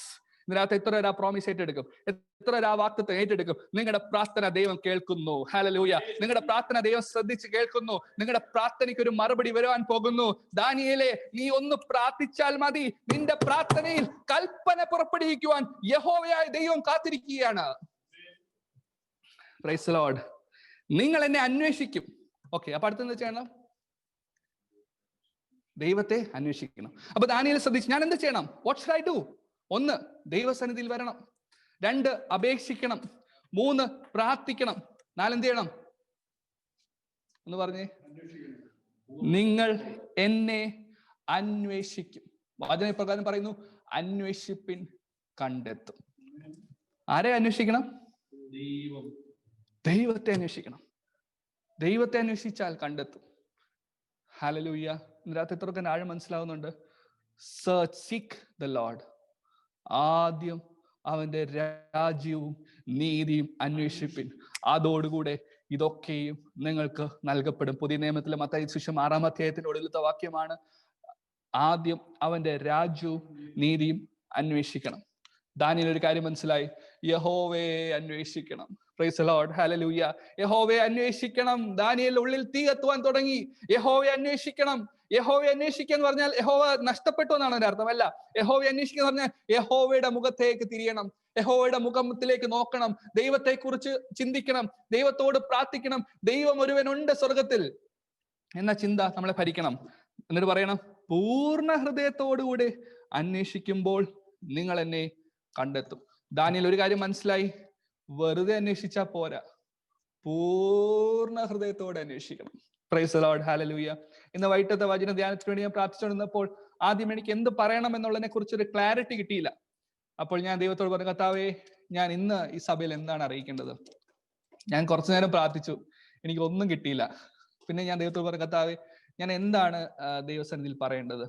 അപ്പോൾ ഞാൻ ഒന്നും കൂടെ സിൻസിയറായിട്ട് കർത്താവിനോട് ചോദിച്ചു, കർത്താവേ, എന്താണ് ഞാൻ പറയേണ്ടത് എന്ന് കുറച്ചും കൂടെ ശ്രദ്ധിച്ച്, കുറച്ചുകൂടെ ആത്മാർത്ഥതയോടെ, കുറച്ചുകൂടെ ആഗ്രഹത്തോടെ, കുറച്ചുകൂടെ താല്പര്യത്തോടെ സഭയ്ക്ക് വേണ്ടി പ്രാർത്ഥിച്ച് ചോദിച്ചപ്പോൾ ദൈവം എന്റെ മനസ്സിൽ ദൂത് നൽകി. Price the lord. ഹല്ലേലൂയ. ദൈവമക്കളെ, നമ്മൾ ഇത് ഡെയിലി ചെയ്താലുണ്ടല്ലോ, നമ്മുടെ പ്രയർ ഉണ്ടല്ലോ, നമ്മുടെ മെഡിറ്റേഷൻ ഉണ്ടല്ലോ, അതിൽ തീ കത്താൻ തുടങ്ങും. Price the Lord. യഹോവയെ അന്വേഷിക്കണം. ദാനിയേൽ എന്ത് മനസ്സിലെന്ന് അറിയാമോ? 1, ദൈവത്തിന്റെ സന്നിധിയിലേക്ക് വരണം. 2, അപേക്ഷിക്കണം. 3, പ്രാർത്ഥിക്കണം. 4, യഹോവയെ അന്വേഷിക്കണം. അതും വെറുതെ ഉള്ള അന്വേഷണമല്ല, പൂർണ്ണ ഹൃദയത്തോടെ അന്വേഷണം. അപ്പോൾ ഞാൻ അടുത്ത ഭാഗത്തിലേക്ക് കയറുന്നതിന് മുമ്പ് ചോദ്യം ചോദിക്കുകയാണ്, ദാനിയേൽ ഇപ്പൊ എന്തൊക്കെ ഗ്രഹിച്ചു എന്ന് പറഞ്ഞേ. 70 സംവത്സരം, ഈ പ്രവാസം 70 വർഷം എന്നുള്ള ഫാക്ട്, എന്നുള്ള പ്രൊഫസി ക്ലിയർ ആയി. ഡാനിയേലിന്റെ മനസ്സിൽ ക്ലാരിറ്റി ആയി. ദൈവത്തിന്റെ പ്ലാൻ, ദൈവത്തിന്റെ മാസ്റ്റർ പ്ലാൻ ഡാനിയേലിന് ക്ലിയർ ആയി, ഒരു ഡൗട്ടും ഇല്ല. 2, ദൈവം വിസിറ്റ് ചെയ്യും എന്ന് പറഞ്ഞാൽ ദൈവം തന്റെ ജനത്തെ സന്ദർശിക്കും. അപ്പൊ ദാനിയേൽ മനസ്സിലായി, ഈ 70 വർഷം കഴിയുമ്പോൾ യഹോവ വരും. എങ്ങനെയെന്ന് അറിയില്ല, പക്ഷെ വരും. ദൈവം എങ്ങനെയോ വിസിറ്റ് ചെയ്യും, ദൈവം തന്റെ ജനത്തെ വിസിറ്റ് ചെയ്യും. ദാനിയേൽ 3-ാമത്തെ കാര്യം മനസ്സിലായി, ദൈവം വിടുവിച്ച് തിരിച്ച് യെരൂശലേമിലേക്ക് കൊണ്ടുവരും. ദാനിയേൽ ഒരു കാര്യം മനസ്സിലായി, യഹോവ വരും, വന്നിട്ട് നമ്മളെല്ലാം കൊണ്ടുപോകും. കൊണ്ടുപോയിട്ട് ദൈവത്തിന്റെ വചനം നിവൃത്തിയാകും. Price the Lord. ഇത്രയും കാര്യങ്ങൾ ദാനിയേൽ ഒബ്സർവ് ചെയ്തു. എന്നിട്ട് അടുത്ത ദാനിയേൽ ചെയ്യേണ്ടത് എന്താണ്? ഇത്രയും കാര്യം ഒബ്സർവ് ചെയ്തിട്ട് ദാനിയേൽ മനസ്സിലായി, നിങ്ങൾ പ്രത്യാശിക്കുന്ന ശുഭഭാവി. അപ്പൊ ദാനിയേൽ മനസ്സിലായി, ദൈവത്തിന് ഞങ്ങളെ കുറിച്ചുള്ള ആ ശുഭഭാവി അല്ലെങ്കിൽ ആ നിരൂപണങ്ങൾ അത് വലുതാണ്, അത് ഭയങ്കരമാണ്, അത് നന്മയ്ക്കായതാണ്, തിന്മയ്ക്കായിട്ടുള്ളതല്ല. ഇത്രയും കഴിഞ്ഞിട്ട് ദാനിയേൽ ആക്ഷൻ ഐറ്റംസിലേക്ക് പോവുകയാണ്. ദാനിയേൽ എന്താണ് ചെയ്യാൻ തീരുമാനിച്ചത്, അല്ലെങ്കിൽ എന്താണ് ചെയ്യേണ്ടത്? ഒരുപക്ഷെ ആരാഞ്ഞപ്പോൾ ദൈവാത്മ കൊടുത്ത 1-ാമത്തെ കാര്യം, ദൈവസന്നിധിയിലേക്ക് വരണം. എന്താ പറഞ്ഞിരിക്കുന്നത്? നിങ്ങൾ എന്നോട് അപേക്ഷിച്ച് എന്റെ സന്നിധിയിൽ വന്ന് പ്രാർത്ഥിക്കുകയും ഞാൻ നിങ്ങളെ പ്രാർത്ഥന കേൾക്കുകയും ചെയ്യും. അപ്പൊ ദാനിയേൽ ഒരു കാര്യം മനസ്സിലായി, ദൈവത്തിന്റെ സന്നിധിയിൽ വരണം, ദൈവത്തോട് അപേക്ഷിക്കണം, ദൈവത്തോട് പ്രാർത്ഥിക്കണം. അപ്പോൾ ദൈവം പ്രാർത്ഥന കേൾക്കും. പിന്നെന്ത് മനസ്സിലായി? 4-ാമത്തെ കാര്യം, ദൈവത്തെ അന്വേഷിക്കണം. പൂർണ്ണ ഹൃദയത്തോടെ അന്വേഷിക്കുമ്പോൾ ദൈവത്തെ കണ്ടെത്തും. അപ്പൊ ദാനിയേൽ ഒരു കാര്യം മനസ്സിലായി, ഇത്രയും കാര്യം ചെയ്താൽ 2 കാര്യങ്ങൾ സംഭവിക്കും. 1, ദൈവം പ്രാർത്ഥന കേൾക്കും. 2, ദൈവത്തെ നാം കണ്ടെത്തും. Price the Lord. ഇനി നമുക്ക് ദാനിയേലിന്റെ പുസ്തകം 9-ന്റെ 2-ാമത്തെ വാക്യം ഒന്നുകൂടെ വായിക്കാം. അവന്റെ വാഴ്ചയുടെ 1-ാം ആണ്ടിൽ തന്നെ ദാനിയേൽ എന്ന ഞാൻ യെരൂശലേമിന്റെ ശൂന്യാവസ്ഥ 70 സംവത്സരം കൊണ്ട് തീരും എന്നിങ്ങനെ യഹോവയുടെ അരുളപ്പാട് യിരെമ്യാ പ്രവാചകന് ഉണ്ടായ പ്രകാരം ഒരു കാലസംഖ്യ പുസ്തകങ്ങളിൽ നിന്നും ഗ്രഹിച്ചു. First step observation. ഇത്രയും കാര്യം ഒബ്സർവ് ചെയ്തു. ഒബ്സർവ് ചെയ്ത് കഴിഞ്ഞപ്പോൾ ഒബ്സർവ് ചെയ്തപ്പോൾ ഈ ഒബ്സർവേഷനിലും ആക്ഷൻ ഐറ്റത്തിനെയും ഇടയിൽ നടന്ന ഒരു കാര്യമാണ് നമ്മൾ ചിന്തിക്കുന്നത്. എല്ലാവരും 3-ാമത്തെ വാക്യത്തിലേക്ക് വരാമോ? ദാനിയേൽ പ്രവചനം 9-ന്റെ 3-ാമത്തെ വാക്യം വളരെ പ്രാർത്ഥനയോടുകൂടെ വായിക്കാം. പരിശുദ്ധാത്മൻ എന്തോ നമ്മളോട് പറയാനുണ്ട്. അപ്പോൾ എല്ലാവരും പറഞ്ഞേ, അപ്പോൾ. എപ്പോൾ? കറക്റ്റ് ആൻസർ ആര് പറയാം? എപ്പോഴാണ് ദാനിയേൽ പ്രാർത്ഥിക്കാൻ തീരുമാനിച്ചത്? ഗ്രഹിച്ചപ്പോൾ. അപ്പോൾ ഗ്രഹിച്ചു എന്ന വാക്കും അപ്പോൾ എന്ന വാക്കൂടെ ചേർത്ത് വായിക്കുകയാണെങ്കിൽ ഗ്രഹിച്ചപ്പോൾ. ഞാൻ ഉപവസിച്ചും രട്ടെടുത്തും എണ്ണയിലിരുന്നു കൊണ്ട് പ്രാർത്ഥനയോട് യാചനയോടുകൂടി അപേക്ഷിക്കേണ്ടതിന് ദൈവമായ കർത്താവിലേക്ക് മുഖം തിരിച്ചു. എന്തായിരിക്കാം 3-ാം വാക്യത്തിന്റെ കാരണം? ആ 3-ാം വാക്യത്തിൽ എന്തൊക്കെയുണ്ട്? ഉപവാസമുണ്ട്, പ്രാർത്ഥനയുണ്ട്, യാചനയുണ്ട്, അപേക്ഷയുണ്ട്, ദൈവമുണ്ട്. ശരിയാണോ? എന്താണ് ദാനിയേൽ ഇങ്ങനെ പ്രാർത്ഥിക്കാനുണ്ടായ കാര്യം? ഒന്നുകൂടെ ശ്രദ്ധിച്ചോ. ആ പ്രാർത്ഥനയിൽ എന്തൊക്കെയുണ്ട്? ഉപവാസമുണ്ട്, പ്രാർത്ഥനയുണ്ട്, യാചനയുണ്ട്, അപേക്ഷയുണ്ട്, ദൈവമായ കർത്താവിലേക്ക് മുഖം തിരിക്കുന്ന ഒരു അവസ്ഥയുമുണ്ട്. എന്തായിരിക്കാം അതിന്റെ മോട്ടിവേറ്റിംഗ് ഫാക്ടർ? എന്താണ് മോട്ടിവേറ്റിംഗ് ഫാക്ടർ? യിരെമ്യാ 29-ന്റെ ഒടുവിലത്തെ വാക്യത്തിൽ പറയുന്നു, നിങ്ങൾ എന്ത് ചെയ്യുന്ന പറഞ്ഞത്? നിങ്ങൾ എന്നോട് അപേക്ഷിച്ച് എന്റെ സന്നിധിയിൽ വന്ന് പ്രാർത്ഥിക്കുകയും ഞാൻ നിങ്ങളുടെ പ്രാർത്ഥന കേൾക്കുകയും ചെയ്യും. ഈ വാക്യമാണ് ദാനിയേലിനെ പ്രാർത്ഥനയിലേക്ക് നയിച്ചത്. അപ്പോൾ ചോദ്യം, എന്തുകൊണ്ടാണ് നമുക്ക് പ്രാർത്ഥിക്കാൻ പറ്റാത്തത്? ദൈവവചനം ഗ്രഹിക്കേണ്ടതുപോലെ ഗ്രഹിക്കാത്തത് കൊണ്ടാണ് പ്രാർത്ഥിക്കേണ്ട ആ ഒരു തീക്ഷ്ണ നഷ്ടപ്പെടുന്നത്. അതുകൊണ്ട് ഇന്ന് രാത്രി ഓർമ്മിപ്പിക്കുകയാണ് പരിശുദ്ധാത്മാവ്, ആർക്കെങ്കിലും പ്രാർത്ഥന ജീവിതം നഷ്ടപ്പെട്ടെങ്കിൽ തിരുവെഴുത്തിലേക്ക് മടങ്ങി വരിക. തിരുവെഴുത്തിൽ നിന്നും ചില കാര്യങ്ങൾ ഗ്രഹിക്കുമ്പോൾ ആരും നിങ്ങളെ തള്ളാതെ തന്നെ നമ്മൾ പ്രാർത്ഥിക്കാൻ തുടങ്ങും. ദാനിയേൽ അന്ന് ഒരു ഉപവാസ പ്രാർത്ഥന അറ്റൻഡ് ചെയ്തില്ല. അന്ന് ദാനിയേലിന്റെ പാസ്റ്റർ ദാനിയേലിനെ വിളിച്ച് ചോദിച്ചില്ല, ദാനിയേൽ നീ ഇന്ന് പ്രാർത്ഥിച്ചോ എന്ന് ചോദിച്ചില്ല. ദാനിയേൽ നീ ബൈബിൾ വായിച്ചോ എന്ന് ചോദിച്ചില്ല. ദാനിയേൽ നീ ഉപവസിക്കണമെന്ന് ഫോഴ്സ് ചെയ്തില്ല. ദാനിയേൽ ഇതൊന്നും ചെയ്യാതെ തിരുവെഴുത്തിൽ നിന്ന് ചിലത് ഗ്രഹിച്ചപ്പോൾ പ്രാർത്ഥിക്കുവാൻ തീരുമാനിച്ചു. ഇതാണ് Holy Spirit led prayer life എന്ന് പറയുന്നത്. പരിശുദ്ധാത്മാവ് ചില ബോധ്യങ്ങൾ ഉള്ളിൽ തരുമ്പോൾ അതുകൊണ്ട് എടുക്കുന്ന പ്രാർത്ഥിക്കുന്ന ആ തീരുമാനം ഉണ്ടല്ലോ, ആ പ്രയറിൽ ചിലതൊക്കെ സംഭവിക്കും. Price the Lord. ദാനിയേല് ഒന്നും ആരോടും ആലോചിച്ചില്ല. എപ്പോൾ ഗ്രഹിച്ചപ്പോൾ ഞാൻ ഉപവസിച്ചു, അപേക്ഷിച്ചു, പ്രാർത്ഥിച്ചു, പിന്നെന്ത് ചെയ്തു? യാചിച്ചു. എന്താ കാര്യം? ഇവിടെ പറയുന്നുണ്ട്, നിങ്ങൾ എന്നോട് അപേക്ഷിച്ച് എന്റെ സന്നിധിയിൽ പ്രാർത്ഥിക്കുകയും ഞാൻ നിങ്ങളുടെ പ്രാർത്ഥന കേൾക്കുകയും ചെയ്യും. അപ്പോൾ ദാനിയേൽ ഒരു ഹോപ്പ് ഉണ്ടായി. എന്താണ്? ഞാൻ ഇപ്പോൾ പ്രാർത്ഥിച്ചാൽ ആര് കേൾക്കും? ദൈവം കേൾക്കും. ഇന്ന് രാത്രി സന്ദേശം കേട്ടുകൊള്ളുക, നിങ്ങളുടെ പ്രാർത്ഥന കേൾക്കുവാൻ ദൈവം ഇതാ കാതോർത്തിരിക്കുന്നു. ഹല്ലേലൂയ. യഹോവയുടെ കൈ കുറുകി പോയിട്ടില്ല, അവന്റെ ചെവി മന്ദമായി പോയിട്ടില്ല. തന്നോട് രാപ്പകൽ വിളിക്കുന്നവരുടെ അപേക്ഷ കേൾക്കുവാൻ കർത്താവ് റെഡിയാണ്. ഇന്ന് രാത്രി എത്ര പ്രാർത്ഥിക്കാൻ റെഡിയാണ്? ഹല്ലേലൂയ. നിങ്ങളുടെ പ്രാർത്ഥന കേൾക്കുവാൻ, നമ്മുടെ പ്രാർത്ഥന കേൾക്കുവാൻ ദൈവം ഇതാ സ്വർഗത്തിൽ നിന്ന് കാത്തിരിക്കുന്നു. നിങ്ങൾക്കൊരു വിടുതൽ അയക്കുവാൻ, നിങ്ങൾ പ്രത്യാശിക്കുന്ന ശുഭഭാവിയിലേക്ക് എത്തിക്കുവാൻ, ദൈവത്തിന് നിങ്ങളെക്കുറിച്ചുള്ള നിരൂപണങ്ങളുടെ നിവർത്തീകരണത്തിനായിട്ട് ദൈവം നിങ്ങളുടെ പ്രാർത്ഥന ശ്രദ്ധിച്ച് കേൾക്കുന്ന നാളുകളാണ്. പ്രാർത്ഥിക്കുവാൻ വേണ്ടി ആര് മുട്ടുമടക്കുമോ നിങ്ങളുടെ പ്രാർത്ഥന സ്വർഗം കേൾക്കുക മാത്രമല്ല, ആ പ്രാർത്ഥനയ്ക്ക് മറുപടി അയക്കുന്ന ദിവസങ്ങളാണ്. ഹല്ലേലൂയ. ദാനിയേൽ എന്തുകൊണ്ട് പ്രാർത്ഥിച്ചു? എന്തുകൊണ്ട് അപേക്ഷിച്ചു? എന്തുകൊണ്ട് യാചിച്ചു? വ്യക്തമാണ്. ഈ യിരെമ്യാ 29-ന്റെ 12-ാമത്തെ വാക്യമാണ് അതിന് കാരണം. അങ്ങനെയാണെങ്കിൽ അടുത്ത ചോദ്യം, യഹോവയെങ്കിലേക്ക് മുഖം തിരിക്കുവാനുള്ള കാരണം എന്താ? യഹോവയെങ്കിലേക്ക് മുഖം തിരിക്കുവാനുള്ള കാരണം എന്താ? 13-ാമത്തെ വാക്യമാണ് കാരണം. നിങ്ങൾ എന്നെ അന്വേഷിക്കും. പൂർണ്ണ ഹൃദയത്തോടെ അന്വേഷിക്കുമ്പോൾ നിങ്ങൾ എന്നെ കണ്ടെത്തും. അപ്പൊ ദാനിയേൽ എന്തിനാ മുഖം തിരിച്ചത്? ദാനിയേൽ 2 ഉദ്ദേശങ്ങളാണുള്ളത്. ദാനിയേലിന് ഒരു പ്രാർത്ഥന വിഷയവുമുണ്ട്, ദാനിയേലിന് ദൈവത്തെ കണ്ടെത്തേണ്ട ആവശ്യകതയുണ്ട്. 2 കാര്യങ്ങളാണ്. ദാനിയേലിന് പ്രാർത്ഥന വിഷയങ്ങളുണ്ട്. അല്ലെങ്കിൽ ഇവിടെ പറയുവോ, ഇവിടെ ദാനിയേല് ഉപവസിച്ച് രട്ടുകൊടുത്ത് വെണ്ണിൽ ഇരുന്നു കൊണ്ട് പ്രാർത്ഥനയോട് യാചനയോട് കൂടെ അപേക്ഷിക്കേണ്ടതിന് ദൈവമായ കർത്താവിലേക്ക് മുഖം തിരിച്ചു. അപ്പൊ ദാനിയേൽ എന്തുണ്ട്?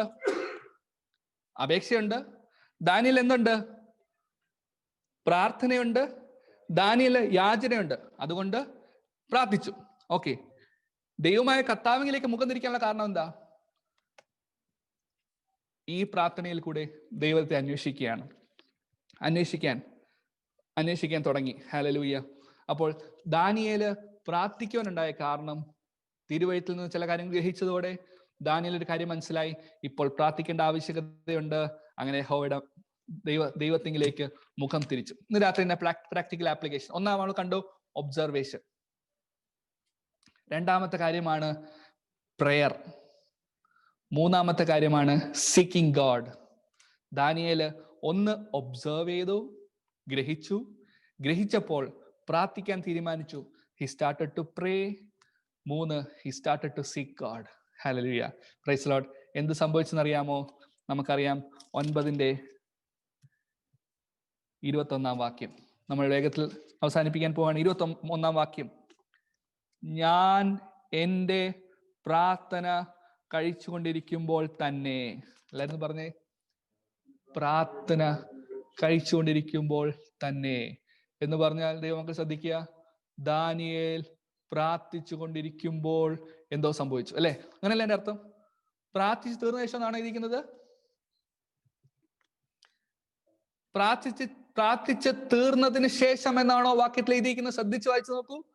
ഞാൻ എൻ്റെ പ്രാർത്ഥന കഴിച്ചുകൊണ്ടിരിക്കുമ്പോൾ, പ്രസന്റ് കണ്ടിന്യൂസ് ടെൻസ് ആണ് അവിടെ ഉപയോഗിച്ചിരിക്കുന്നത്. While I was speaking and praying. എന്ത് സംഭവിച്ചെന്നറിയാമോ? ഞാൻ അത്യന്തം ക്ഷീണിച്ചിരുന്ന സമയം ദർശനത്തിൽ കണ്ട ഗബ്രിയേൽ എന്ന പുരുഷൻ ഏകദേശം സന്ധ്യായാഗത്തിന്റെ നേരത്ത് എന്നോട് അടുത്ത് വന്നു. ഓ നിങ്ങളുടെ പ്രാർത്ഥന മുറിയിൽ ഇറങ്ങി വരുന്ന ദൂതൻ. ഹല്ലേലൂയ. ദാനിയേലേ, നീ മുട്ടുമടക്കിയപ്പോൾ ദൂതന് കൽപ്പന കിട്ടി. Come on, go to Daniel. ഡാനിയേലിന്റെ മുറിയിലെത്തി ദൂതൻ. Praise the lord. എത്രയൊക്കെ ആശയം മനസ്സിലാവുന്നുണ്ട്? നിങ്ങൾ പ്രാർത്ഥിക്കുവാൻ മുട്ടുമടക്കിയപ്പോൾ തന്നെ ദൈവം ഉത്തരവ് പുറപ്പെടുവിച്ചു കഴിഞ്ഞു. നിങ്ങളുടെ പ്രാർത്ഥന വിഷയം ദൈവസന്നിധിയിൽ എത്തിക്കഴിഞ്ഞു. നിങ്ങൾ പ്രാർത്ഥിക്കുവാൻ വേണ്ടി ദൈവത്തോട് അപേക്ഷിച്ച കാര്യത്തിന് ഉത്തരവുമായിട്ട് ദൂതൻ വന്നു എന്ന് പറഞ്ഞാൽ പുതിയ നിയമത്തിൽ നമുക്ക് ഇങ്ങനെ പറയാം, ദൈവം മറുപടി അയച്ചു. ഹല്ലേലൂയ. ആ വാക്കുകൾ ശ്രദ്ധിക്കണമേ. ഞാൻ എൻ്റെ പ്രാർത്ഥന കഴിച്ചുകൊണ്ടിരിക്കുമ്പോൾ എന്ന് പറഞ്ഞാൽ ദാനിയേൽ ഒബ്സർവ് ചെയ്തുകൊണ്ടിരുന്നപ്പോൾ ചില പ്രത്യാശ വന്നെങ്കിൽ ആ പ്രത്യാശ പ്രാർത്ഥനയാക്കി മാറ്റിയപ്പോൾ അവിടെ ദൈവ സാന്നിധ്യം വെളിപ്പെട്ടു. എത്രയൊക്കെ മനസ്സിലാവുന്നുണ്ട്? തിരുവെഴുത്തുകളിൽ വെളിപ്പെടുന്ന ദൈവശക്തിയാണ് നമ്മൾ ചിന്തിക്കുന്നത്. എങ്ങനെയാണ് ഈ ദൈവശക്തി വെളിപ്പെടുത്തുന്നത് അറിയാമോ? തിരുവെഴുത്തുകളിൽ നിന്നും നമ്മൾ ചില കാര്യങ്ങൾ ഗ്രഹിച്ച് അതിന്റെ മേൽ ആക്ട് ചെയ്യാൻ വേണ്ടി നമ്മൾ പ്രാർത്ഥിക്കുമ്പോൾ ആ പ്രാർത്ഥിച്ചു കൊണ്ടിരിക്കുന്ന സമയത്ത് ദൈവത്തിന്റെ സാന്നിധ്യം അവിടെ ഇറങ്ങും. Price the lord. Hallelujah. Price the lord. Hallelujah. അവൻ വന്ന് എന്നോട് പറഞ്ഞത് എന്തെന്നാൽ, അപ്പൊ എല്ലാരും ശ്രദ്ധിച്ചേ, ദൂതൻ എന്താ ചെയ്തത്? അതേത് ദൂതനാ? ഗബ്രിയേൽ. പ്രധാന ദൂതനാണ്. Praise the lord. ഹല്ലേലൂയ. പ്രധാന ദൂതനെ ദൈവം അയച്ചാൽ എന്താ പ്രധാന ദൂതനെ അയച്ചത്? ദൈവം സാധാരണ ദൂതനെ അയച്ചാൽ പോരായിരുന്നോ? Price the Lord. എന്താണ് ഈ പ്രധാന ദൂതനെ അയക്കാനുള്ള കാരണം അറിയാമോ? ഗബ്രിയേൽ ഒന്ന് പറഞ്ഞ കാര്യം ശ്രദ്ധിച്ചു നോക്കൂ. ദാനിയേലേ, നിനക്ക് ബുദ്ധി ഉപദേശിച്ചു തരേണ്ടതിന് ഞാനിപ്പോൾ വന്നിരിക്കുന്നു. നീ ഏറ്റവും ശ്രദ്ധിച്ച് വായിച്ചു നോക്കിയേ. 23-ാം വാക്യം. നീ ഏറ്റവും, എല്ലാവരും പറഞ്ഞേ, നീ ഏറ്റവും പ്രിയനാകയാൽ നിന്റെ യാചനകളുടെ ആരംഭത്തിൽ തന്നെ കൽപ്പന പുറപ്പെട്ടു. എത്രയൊക്കെ മനസ്സിലായി? ദൂതനെ അയച്ചതിന് ഏറ്റവും ടോപ്പ് ദൂതനെ അയക്കാനുള്ള കാരണം അറിയാമോ? ദാനിയേൽ ദൈവത്തിന് പ്രിയപ്പെട്ടവനായിരുന്നു. ഇതിനകത്ത് ഞാൻ ചോദിക്കട്ടെ, നമ്മൾ ദൈവത്തിന്റെ പ്രിയപ്പെട്ട വ്യക്തിയാണോ? അങ്ങനെയാണെങ്കിൽ നമ്മുടെ പ്രാർത്ഥനയ്ക്ക് ദൈവത്തിന് മറുപടി തരാതിരിക്കാൻ കഴിയുകയില്ല. നീതിമാന്റെ ശ്രദ്ധയോട് കൂടിയ പ്രാർത്ഥന വളരെ ഫലിക്കുന്നു. നിങ്ങൾ ദൈവത്തിന് പ്രിയപ്പെട്ട വ്യക്തിയാണോ? നിങ്ങൾ മുട്ടുമടക്കുമ്പോൾ സ്വർഗം ചലിക്കും. ഹല്ലേലൂയ. ദൈവത്തിന് പ്രിയപ്പെട്ട വ്യക്തിയാണോ? ദൈവത്തിന് പ്രിയപ്പെട്ട വ്യക്തിയാണോ? നീ ഏറ്റവും പ്രിയപ്പെട്ട വ്യക്തിയാണോ? നീ മുട്ടുമടക്കുമ്പോൾ സ്വർഗത്തിൽ ചലനങ്ങൾ ഉണ്ടാകും. നിങ്ങൾ മുട്ടുമടക്കുമ്പോൾ സ്വർഗത്തിൽ നിന്നും ചില ദൂതുകൾ എത്താൻ തുടങ്ങും. Price the lord. ഹല്ലേലൂയ. എന്താണ് പറയുന്നത്?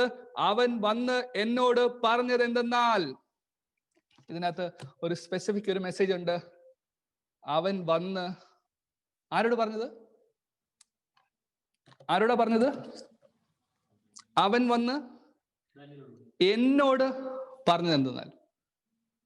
ഇത് വായിക്കുമ്പോൾ നമ്മൾ ചിന്തിക്കുന്നത്, തിരുവെഴുത്തുകൾ ധ്യാനിക്കുമ്പോൾ എന്താണ് നിങ്ങൾ ഒബ്സർവ് ചെയ്തത് എന്നാണ് ഒന്നാമത്തെ ക്വസ്റ്റ്യൻ.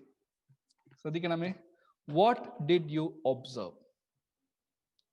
രണ്ടാമത്തെ ചോദ്യം, എന്താണ് ദൈവം നിങ്ങളോട് പറഞ്ഞത്? എത്രയൊക്കെ ആഴം മനസ്സിലാവുന്നുണ്ട്? നിങ്ങൾ ഒബ്സർവ് ചെയ്യുന്നത് ഒന്ന്, നിങ്ങളോട് ദൈവം വ്യക്തിപരമായി സംസാരിക്കുന്നത് രണ്ട്. ഒബ്സർവ് ചെയ്യുന്നത് ലോഗോസ്, ദൈവം സംസാരിക്കുന്നത് റേമ എന്ന് വേണമെങ്കിൽ പറയാം. ഗ്രീക്കിൽ പറയുകയാണെങ്കിൽ ഒബ്സർവ് ചെയ്യുന്ന കാര്യങ്ങൾ തിരുവെഴുത്തിലുള്ള കാര്യം, പക്ഷെ ഒബ്സർവ് ചെയ്ത കാര്യം നിങ്ങൾ ശ്രദ്ധിക്കുമ്പോൾ ദൈവം അതിൽ നിന്നും നിങ്ങളോട് ചില കാര്യങ്ങൾ സംസാരിക്കും. ഇതാണ് പേഴ്സണൽ റെവലേഷൻ. ഞാൻ ചോദിക്കട്ടെ, എത്ര പേർക്ക് ആഗ്രഹമുണ്ട് ഒരു പേഴ്സണൽ റെവലേഷൻ? ഒരു പേഴ്സണൽ റെവലേഷൻ ഈ വർഷം എന്നോട് ദൈവം സംസാരിക്കുന്നു. ആ പാസ്റ്ററിനോട് സംസാരിച്ചത്, ഈ പാസ്റ്ററിനോട് സംസാരിച്ചത്, ആ പ്രസംഗത്തിൽ കേട്ടത്, ഈ പ്രസംഗത്തിൽ കേട്ടത്, ആ ബുക്കിൽ വായിച്ചത്, ഈ ബുക്കിൽ വായിച്ചതൊക്കെ നല്ല കാര്യം. പക്ഷെ അതൊന്നുമല്ല എനിക്ക് പറയേണ്ടത്, അതൊന്നുമല്ല നമ്മുടെ വിഷയം. ദൈവം നിന്നോട് അല്ലെങ്കിൽ എന്നോട്, നമ്മളോട് എന്ത് പറഞ്ഞു? ഇവിടെ ഉപയോഗിച്ചിരുന്ന വാക്യം ശ്രദ്ധിക്കുക. ദാനിയേലേ എന്നാ പറഞ്ഞത്, പ്രവാസികളെ എന്നല്ല പറഞ്ഞത്. എന്താ പറഞ്ഞത്? ദാനിയേൽ. എന്ന് വെച്ച് കഴിഞ്ഞാൽ it was specific to Daniel. അങ്ങനെ നിങ്ങളുടെ പേര് വെച്ച് വായിച്ചോ. ഡോണി, ദൈവത്തിന് നിന്നോട് ചില കാര്യം പറയാനുണ്ട്. നിങ്ങളുടെ പേര് വെച്ച് വായിച്ചോ, പറഞ്ഞോ. ദൈവത്തിന് താങ്കളോട് ചില കാര്യങ്ങൾ പറയാനുണ്ട്. അത് കേൾക്കാൻ റെഡിയാണോ? അത് കേൾക്കണം. എന്ത് ചെയ്യണം അറിയാമോ? തിരുവെഴുത്തിലേക്ക് തിരിയണം. എന്നിട്ട് അതിൽ പറഞ്ഞിരിക്കുന്ന പോലെ നിങ്ങൾ പൂർണ്ണ ഹൃദയത്തോടെ ദൈവത്തെ അന്വേഷിക്കുമ്പോൾ നിങ്ങളുടെ പ്രാർത്ഥന കേൾക്കുന്ന ദൈവം മാത്രമല്ല, നിങ്ങളോട് ചില കാര്യങ്ങൾ പറയുവാൻ ദൈവം ദൂതനെ അയക്കും. എത്ര ഏറ്റെടുക്കുന്നുണ്ട്? ഇതൊരു സ്പെസിഫിക് ഒരു പ്രോഫസി പോലെ വേണേ ഏറ്റെടുത്തോളൂ. ഈ വർഷം ഈ ദിവസങ്ങൾ തിരുവെഴുത്തുകളെ ധ്യാനിക്കുമ്പോൾ അതിൻ്റെ അകത്തുനിന്ന് പരിശുദ്ധാത്മാവ് ചില വ്യക്തിപരമായ സത്യങ്ങൾ നിങ്ങളുടെ പേര് വിളിച്ച് നിങ്ങളോട് പറയും. Price the Lord. ദാനിയേലിന് വെളിപ്പാട് കിട്ടി. അപ്പോൾ ദാനിയേൽ എന്താ ചെയ്തു? ഒന്ന്, ദാനിയേൽ ഒബ്സർവ് ചെയ്തു. രണ്ട്, ദാനിയേല് പ്രാർത്ഥിച്ചു. He prayed. മൂന്ന്, ദൈവത്തെ അന്വേഷിച്ചു. He sought the Lord in prayer with sincere heart. Finally, Daniel heard from the Lord. എല്ലാവരും പറഞ്ഞേ, heard from the Lord. ഒന്ന്, ഒബ്സർവ്. രണ്ട്, പ്രേ. മൂന്ന്, സീക്ക്. നാല്, ഹിയർ. ഇത്രയും ചെയ്ത് എന്ത് സംഭവിക്കുന്ന അറിയാമോ? നമുക്ക് സമയം തീർന്നുകൊണ്ട് നമ്മൾ പുതിയ നിയമത്തിൽ ഒരു വാക്യം വായിച്ചിട്ട് നമുക്ക് നിർത്താം. ലൂക്കോസ് 24 അധ്യായത്തിലേക്ക് വരാം.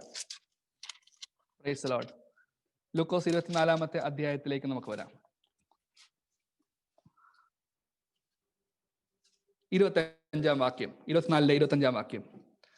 യേശു അവനവരോട്, അയ്യോ ബുദ്ധിഹീനരെ, പ്രവാചകന്മാർ പറഞ്ഞിരിക്കുന്നതെല്ലാം വിശ്വസിക്കാത്ത മന്ദബുദ്ധികളെ. അപ്പൊ അവിടെ ഒരു കാര്യം മനസ്സിലായി. യേശു കർത്താവ് അവരോട് ചോദിക്കുകയാണ്, അയ്യോ ബുദ്ധിഹീനരെ, പ്രവാചകന്മാർ പറഞ്ഞിരിക്കുന്നതെല്ലാം വിശ്വസിക്കാത്ത മന്ദബുദ്ധികളെ. അപ്പോൾ കർത്താവ് യേശു കർത്താവ് അവിടെ എന്താണ് അവിടെ എക്സ്പെക്ട് ചെയ്തത്?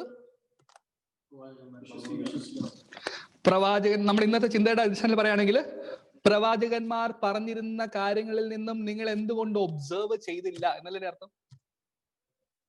വേറെ വാക്കിൽ പറഞ്ഞാൽ, പഴയ നിയമത്തിൽ വ്യക്തമായി പറഞ്ഞിരിക്കുന്ന കാര്യങ്ങൾ എന്തുകൊണ്ട് ഗ്രഹിച്ചില്ല, ബുദ്ധിയില്ലാത്ത, എന്താ പറഞ്ഞിരിക്കുന്നത്? അയ്യോ ബുദ്ധിഹീനരെ, പ്രവാചകൻ പറഞ്ഞിരിക്കുന്ന എല്ലാം വിശ്വസിക്കാത്ത മന്ദബുദ്ധികളെ എന്ന് പറയുമ്പോൾ നമുക്കൊരു കാര്യം മനസ്സിലായി. അവിടെ അവർ എന്ത് ഗ്രഹിച്ചില്ല? പ്രവാചകന്മാർ പറഞ്ഞു. നമ്മൾ ഇന്നത്തെ ഭാഷ പറഞ്ഞാൽ യെരമ്യാ പ്രവാചകന്റെ പുസ്തകത്തിൽ എഴുതിയിരിക്കുന്നത് ദാനിയേൽ ഗ്രഹിച്ചതുപോലെ പഴയ നിയമത്തിൽ എഴുതിയിരിക്കുന്ന പ്രവചന ഭാഗങ്ങളിലുള്ള ക്രിസ്തുവിനെ അവർ ഗ്രഹിച്ചില്ല. അപ്പൊ ഒന്നാമത്തെ സ്റ്റെപ്പിൽ തന്നെ അവർ ഫെയിലായി. അപ്പോൾ യേശു കർത്താവ് അവിടെ എന്ത് ചെയ്തു? 27-ാം വാക്യം, മോശ തുടങ്ങി സകല പ്രവാചകന്മാരിൽ നിന്നും എല്ലാ തിരുവെഴുത്തുകളിലും തന്നെ കുറിച്ചുള്ളത് അവർക്ക് വ്യാഖ്യാനിച്ചു കൊടുത്തു. Price the Lord. അപ്പൊ യേശു എന്താണ് അവിടെ ചെയ്തത്? അവർക്ക് സ്വയമേ ഗ്രഹിക്കാൻ പറ്റാത്തത് കൊണ്ട് യേശു വ്യാഖ്യാനിച്ചു കൊടുത്തു. Price the lord. ഇതാണ് ബൈബിൾ മെഡിറ്റേഷൻ നടക്കേണ്ടത്. നമ്മൾ തിരുവെഴുത്തിലേക്ക് തിരിയുമ്പോൾ നിങ്ങൾ ചിന്തിക്കുക, എങ്ങനെ മനസ്സിലാകും? മനസ്സിലാകാനാണ് ദൈവം പരിശുദ്ധാത്മ നമുക്ക് നൽകുന്നത്. യേശു കർത്താവിടെ ഒരു ഡെമോൺസ്ട്രേഷൻ കാണിച്ചു തന്നു. മോശ തുടങ്ങി എല്ലാ പ്രവാചകന്മാരിൽ നിന്നും യേശുവിനെ കുറിച്ച് വ്യാഖ്യാനിച്ചു കൊടുത്തു. അങ്ങനെ നമുക്കൊന്ന് പ്രാക്ടിക്കലായിട്ട് ചിന്തിക്കാം.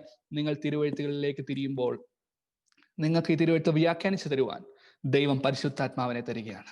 Price the lord. അതെവിടെയാണ് ആ വാക്തത്വം പറഞ്ഞിരിക്കുന്നത്? ആ വാക്തത്വം പറഞ്ഞിരിക്കുന്നത് യോഹന്നാന്റെ സുവിശേഷം 14-ാമത്തെ അധ്യായം 26-ാമത്തെ വാക്യം. എങ്കിലും പിതാവ് എന്റെ നാമത്തിൽ അയക്കുവാനുള്ള പരിശുദ്ധാത്മാവ് എന്ന കാര്യസ്ഥൻ നിങ്ങൾക്ക് സകലവും ഉപദേശിച്ചു തരികയും ഞാൻ നിങ്ങളോട് പറഞ്ഞതൊക്കെ നിങ്ങളെ ഓർമ്മപ്പെടുത്തുകയും ചെയ്യും. അപ്പോൾ ആരാണ് നമുക്ക് വ്യാഖ്യാനിച്ചു തരുന്നത്? പരിശുദ്ധാത്മ. അപ്പൊ പരിശുദ്ധാത്മാവ് വ്യാഖ്യാനിച്ചു നമുക്ക് തരുന്നു. അതിന്റെ ഡെമോൺസ്ട്രേഷൻ യേശു കർത്താവ് ചെയ്തു. അപ്പോൾ അവരുടെ എക്സ്പീരിയൻസ് എന്തായിരുന്നു നമുക്ക് നോക്കാം. അവരുടെ എന്തായിരുന്നു അവരുടെ experience? Price the lord, hallelujah. അവരുടെ എക്സ്പീരിയൻസ് 32-ാം വാക്യം. ഇങ്ങനെ യേശു കർത്താവ് ഇവർക്ക് വ്യാഖ്യാനിച്ചു കൊടുത്തപ്പോൾ അവരുടെ എക്സ്പീരിയൻസ് എന്തായിരുന്നു? 32-ാം വാക്യം. അവൻ വഴിയിൽ നമ്മോട് സംസാരിച്ച്. അപ്പോൾ നമ്മുടെ ലാസ്റ്റ് പോയിന്റ് എന്താ? നമ്മൾ ദാനിയേലിന്റെ ഭാഗത്ത് നമ്മൾ ലാസ്റ്റ് പോയിന്റ് പഠിച്ചത് 1 observe, 2 prayer, 3 seek, 4 heard from the Lord. അപ്പൊ ഇവർ ഈ ഒബ്സർവ് ചെയ്തു, യേശു കർത്താവ് പഠിപ്പിച്ചപ്പോൾ അവർക്ക് മനസ്സിലായി. അവർ പ്രാർത്ഥിച്ചു നമുക്കറിയില്ല. അവർ ദൈവത്തിൽ നിന്ന് കേൾക്കാൻ തുടങ്ങി. എന്താണ് അവർ കേട്ടത്? അവൻ വഴിയിൽ നമ്മോട് സംസാരിച്ച് തിരുവെഴുത്തുകളെ തെളിയിക്കുമ്പോൾ നമ്മുടെ ഹൃദയം നമ്മുടെ ഉള്ളിൽ കത്തിക്കൊണ്ടിരുന്നില്ലയോ എന്നവർ തമ്മിൽ പറഞ്ഞു. ഇതാണ് എക്സ്പീരിയൻസ്. ഞാൻ വിശ്വസിക്കുന്നു ഇതേ എക്സ്പീരിയൻസ് തന്നെയായിരുന്നു ദാനിയേൽ ഉണ്ടായത്. തിരുവെഴുത്തുകളെ ധ്യാനിച്ചപ്പോൾ, യെരമ്യാ പ്രവാചകന്റെ പുസ്തകം ധ്യാനിച്ചപ്പോൾ ഉള്ളിലൊരു കത്തുന്ന അനുഭവം ഉണ്ടായി. യഹോവയിൽ നിന്ന് കേൾക്കുവാനിടയിൽ തീർന്നു. നമുക്ക് കണ്ണുകളടയ്ക്കാൻ, നമുക്ക് പ്രാർത്ഥിക്കാം. ഹല്ലേലൂയ. നമ്മൾ ഇന്ന് ചിന്തിച്ചത് തിരുവെഴുത്തുകളിലേക്ക് തിരിയുമ്പോൾ വ്യാപരിക്കുന്ന ദൈവശക്തി. തിരുവെഴുത്തുകളിലേക്ക് തിരിയുമ്പോൾ വ്യാപരിക്കുന്ന ദൈവശക്തി. അത് തിരിയേണ്ടതുപോലെ തിരിയണം. വെറുതെ വായിച്ചു വിട്ടാൽ ശരിയാവില്ല. നമ്മൾ വായിച്ച് ഒബ്സർവ് ചെയ്ത് അതിലെഴുതിയിരിക്കുന്ന കാര്യങ്ങൾ വിശ്വസിച്ച് പ്രാർത്ഥിച്ച് യഹോവയുടെ മുഖം അന്വേഷിച്ച് നമ്മൾ ആ പ്രാർത്ഥന കഴിച്ചുകൊണ്ടിരിക്കുമ്പോൾ ദൈവം ചില കാര്യങ്ങൾ സംസാരിക്കും. അങ്ങനെ അവൻ വഴിയിൽ നമ്മോട് സംസാരിച്ച് തിരുവെഴുത്തുകളെ ധ്യാനിക്കുമ്പോൾ നമ്മുടെ ഉള്ളിൽ നമ്മുടെ ഹൃദയം കത്തിക്കൊണ്ടിരുന്നു എന്ന് പറയുന്ന അനുഭവത്തിലേക്ക് എത്തിച്ചേരാൻ സാധിക്കും. എത്ര പേർക്ക് അങ്ങനെ ഒരു അനുഭവത്തിലേക്ക് എത്തിച്ചേരാൻ ആഗ്രഹിക്കുന്നു? ഞാൻ പറയുന്നു, എല്ലാ ദിവസവും രാവിലെ അല്ലെങ്കിൽ എല്ലാ ദിവസവും വചനം ധ്യാനിക്കുമ്പോൾ, ബൈബിൾ തുറന്ന് ധ്യാനിക്കുമ്പോൾ മാത്രമല്ല, ദൈവസന്നിധിയിൽ ധ്യാനിക്കുമ്പോൾ ഹൃദയം കത്തുന്ന അനുഭവം ഉണ്ടാകട്ടെ. എനിക്ക് ഇന്നലെ ഉണ്ടായ ഒരു എക്സ്പീരിയൻസ് പറയാം. ഞാനിങ്ങനെ സാമുവലിൽ ഇങ്ങനെ ഉറക്കുവാൻ വേണ്ടി ആ ഡോറിന് അവിടെ ഇരിക്കുകയായിരുന്നു. ഞാൻ ആദ്യമായിട്ട് ആ ഡോറിന്റെ ബാക്കിൽ ഇരിക്കുന്ന എല്ലാ വാക്യങ്ങളും വായിക്കുവാൻ ശ്രദ്ധിക്കാൻ തുടങ്ങി. കുറെ നാളായിട്ട് ഞാൻ ആ വാക്യങ്ങൾ കണ്ടെങ്കിലും ആ വാക്യങ്ങൾ ഞാൻ അത്ര ശ്രദ്ധിച്ചില്ലായിരുന്നു. പക്ഷേ ഇന്നലെ ആ ഞങ്ങളുടെ വീട്ടിന്റെ ഡോറിന്റെ ബാക്കിൽ എഴുതിയിരിക്കുന്ന വാക്യങ്ങൾ അവരെന്തായാലും ഉറക്കിക്കൊണ്ടിരിക്കുക. അപ്പൊ ഞാൻ ചുമ്മാ ഇരിക്കുകയല്ലേ, ഞാൻ അതിലെ ഓരോ വാക്യങ്ങൾ വായിച്ചപ്പോൾ അതിൻ്റെ അകത്തൂടെ ദൈവം എന്നോട് സംസാരിച്ചു. Price the Lord. എന്റെ ഹൃദയത്തിൽ ഭയങ്കര ഒരു സന്തോഷം ഉണ്ടായി, ഒരു ഭയങ്കര ആനന്ദം ഉണ്ടായി. അപ്പോൾ എനിക്ക് മനസ്സിലായി ഇതിൻ്റെ അകത്തൂടെ എന്തോ ദൈവം സംസാരിക്കുന്നുണ്ട്. അതിൻ്റെ അകത്ത് എഴുതിക്കുന്ന ഇങ്ങനെയാണ്, fear not for I am with you. ഞാൻ അതൊന്നുകൂടെ ശ്രദ്ധിച്ചു. അപ്പോൾ ദൈവമായവൻ എന്റെ മുൻപിൽ നിന്ന് എന്നോട് പറയുന്ന പോലെ തോന്നി, ഭയപ്പെടേണ്ട, ഞാൻ നിന്നോട് കൂടെയുണ്ട്. ഹല്ലേലൂയ. അവിടെ ഇരിക്കുന്ന ഓരോ വാക്യങ്ങൾ വായിച്ചപ്പോൾ ആ വാക്യങ്ങളിൽ കൂടെ എനിക്ക് റിയൽ ആയിട്ട് തോന്നി ദൈവം എന്നോട് സംസാരിക്കുന്നത് പോലെ. എന്റെ ഉള്ളിൽ കത്തുന്ന അനുഭവം ഉണ്ടായി. ഹല്ലേലൂയ.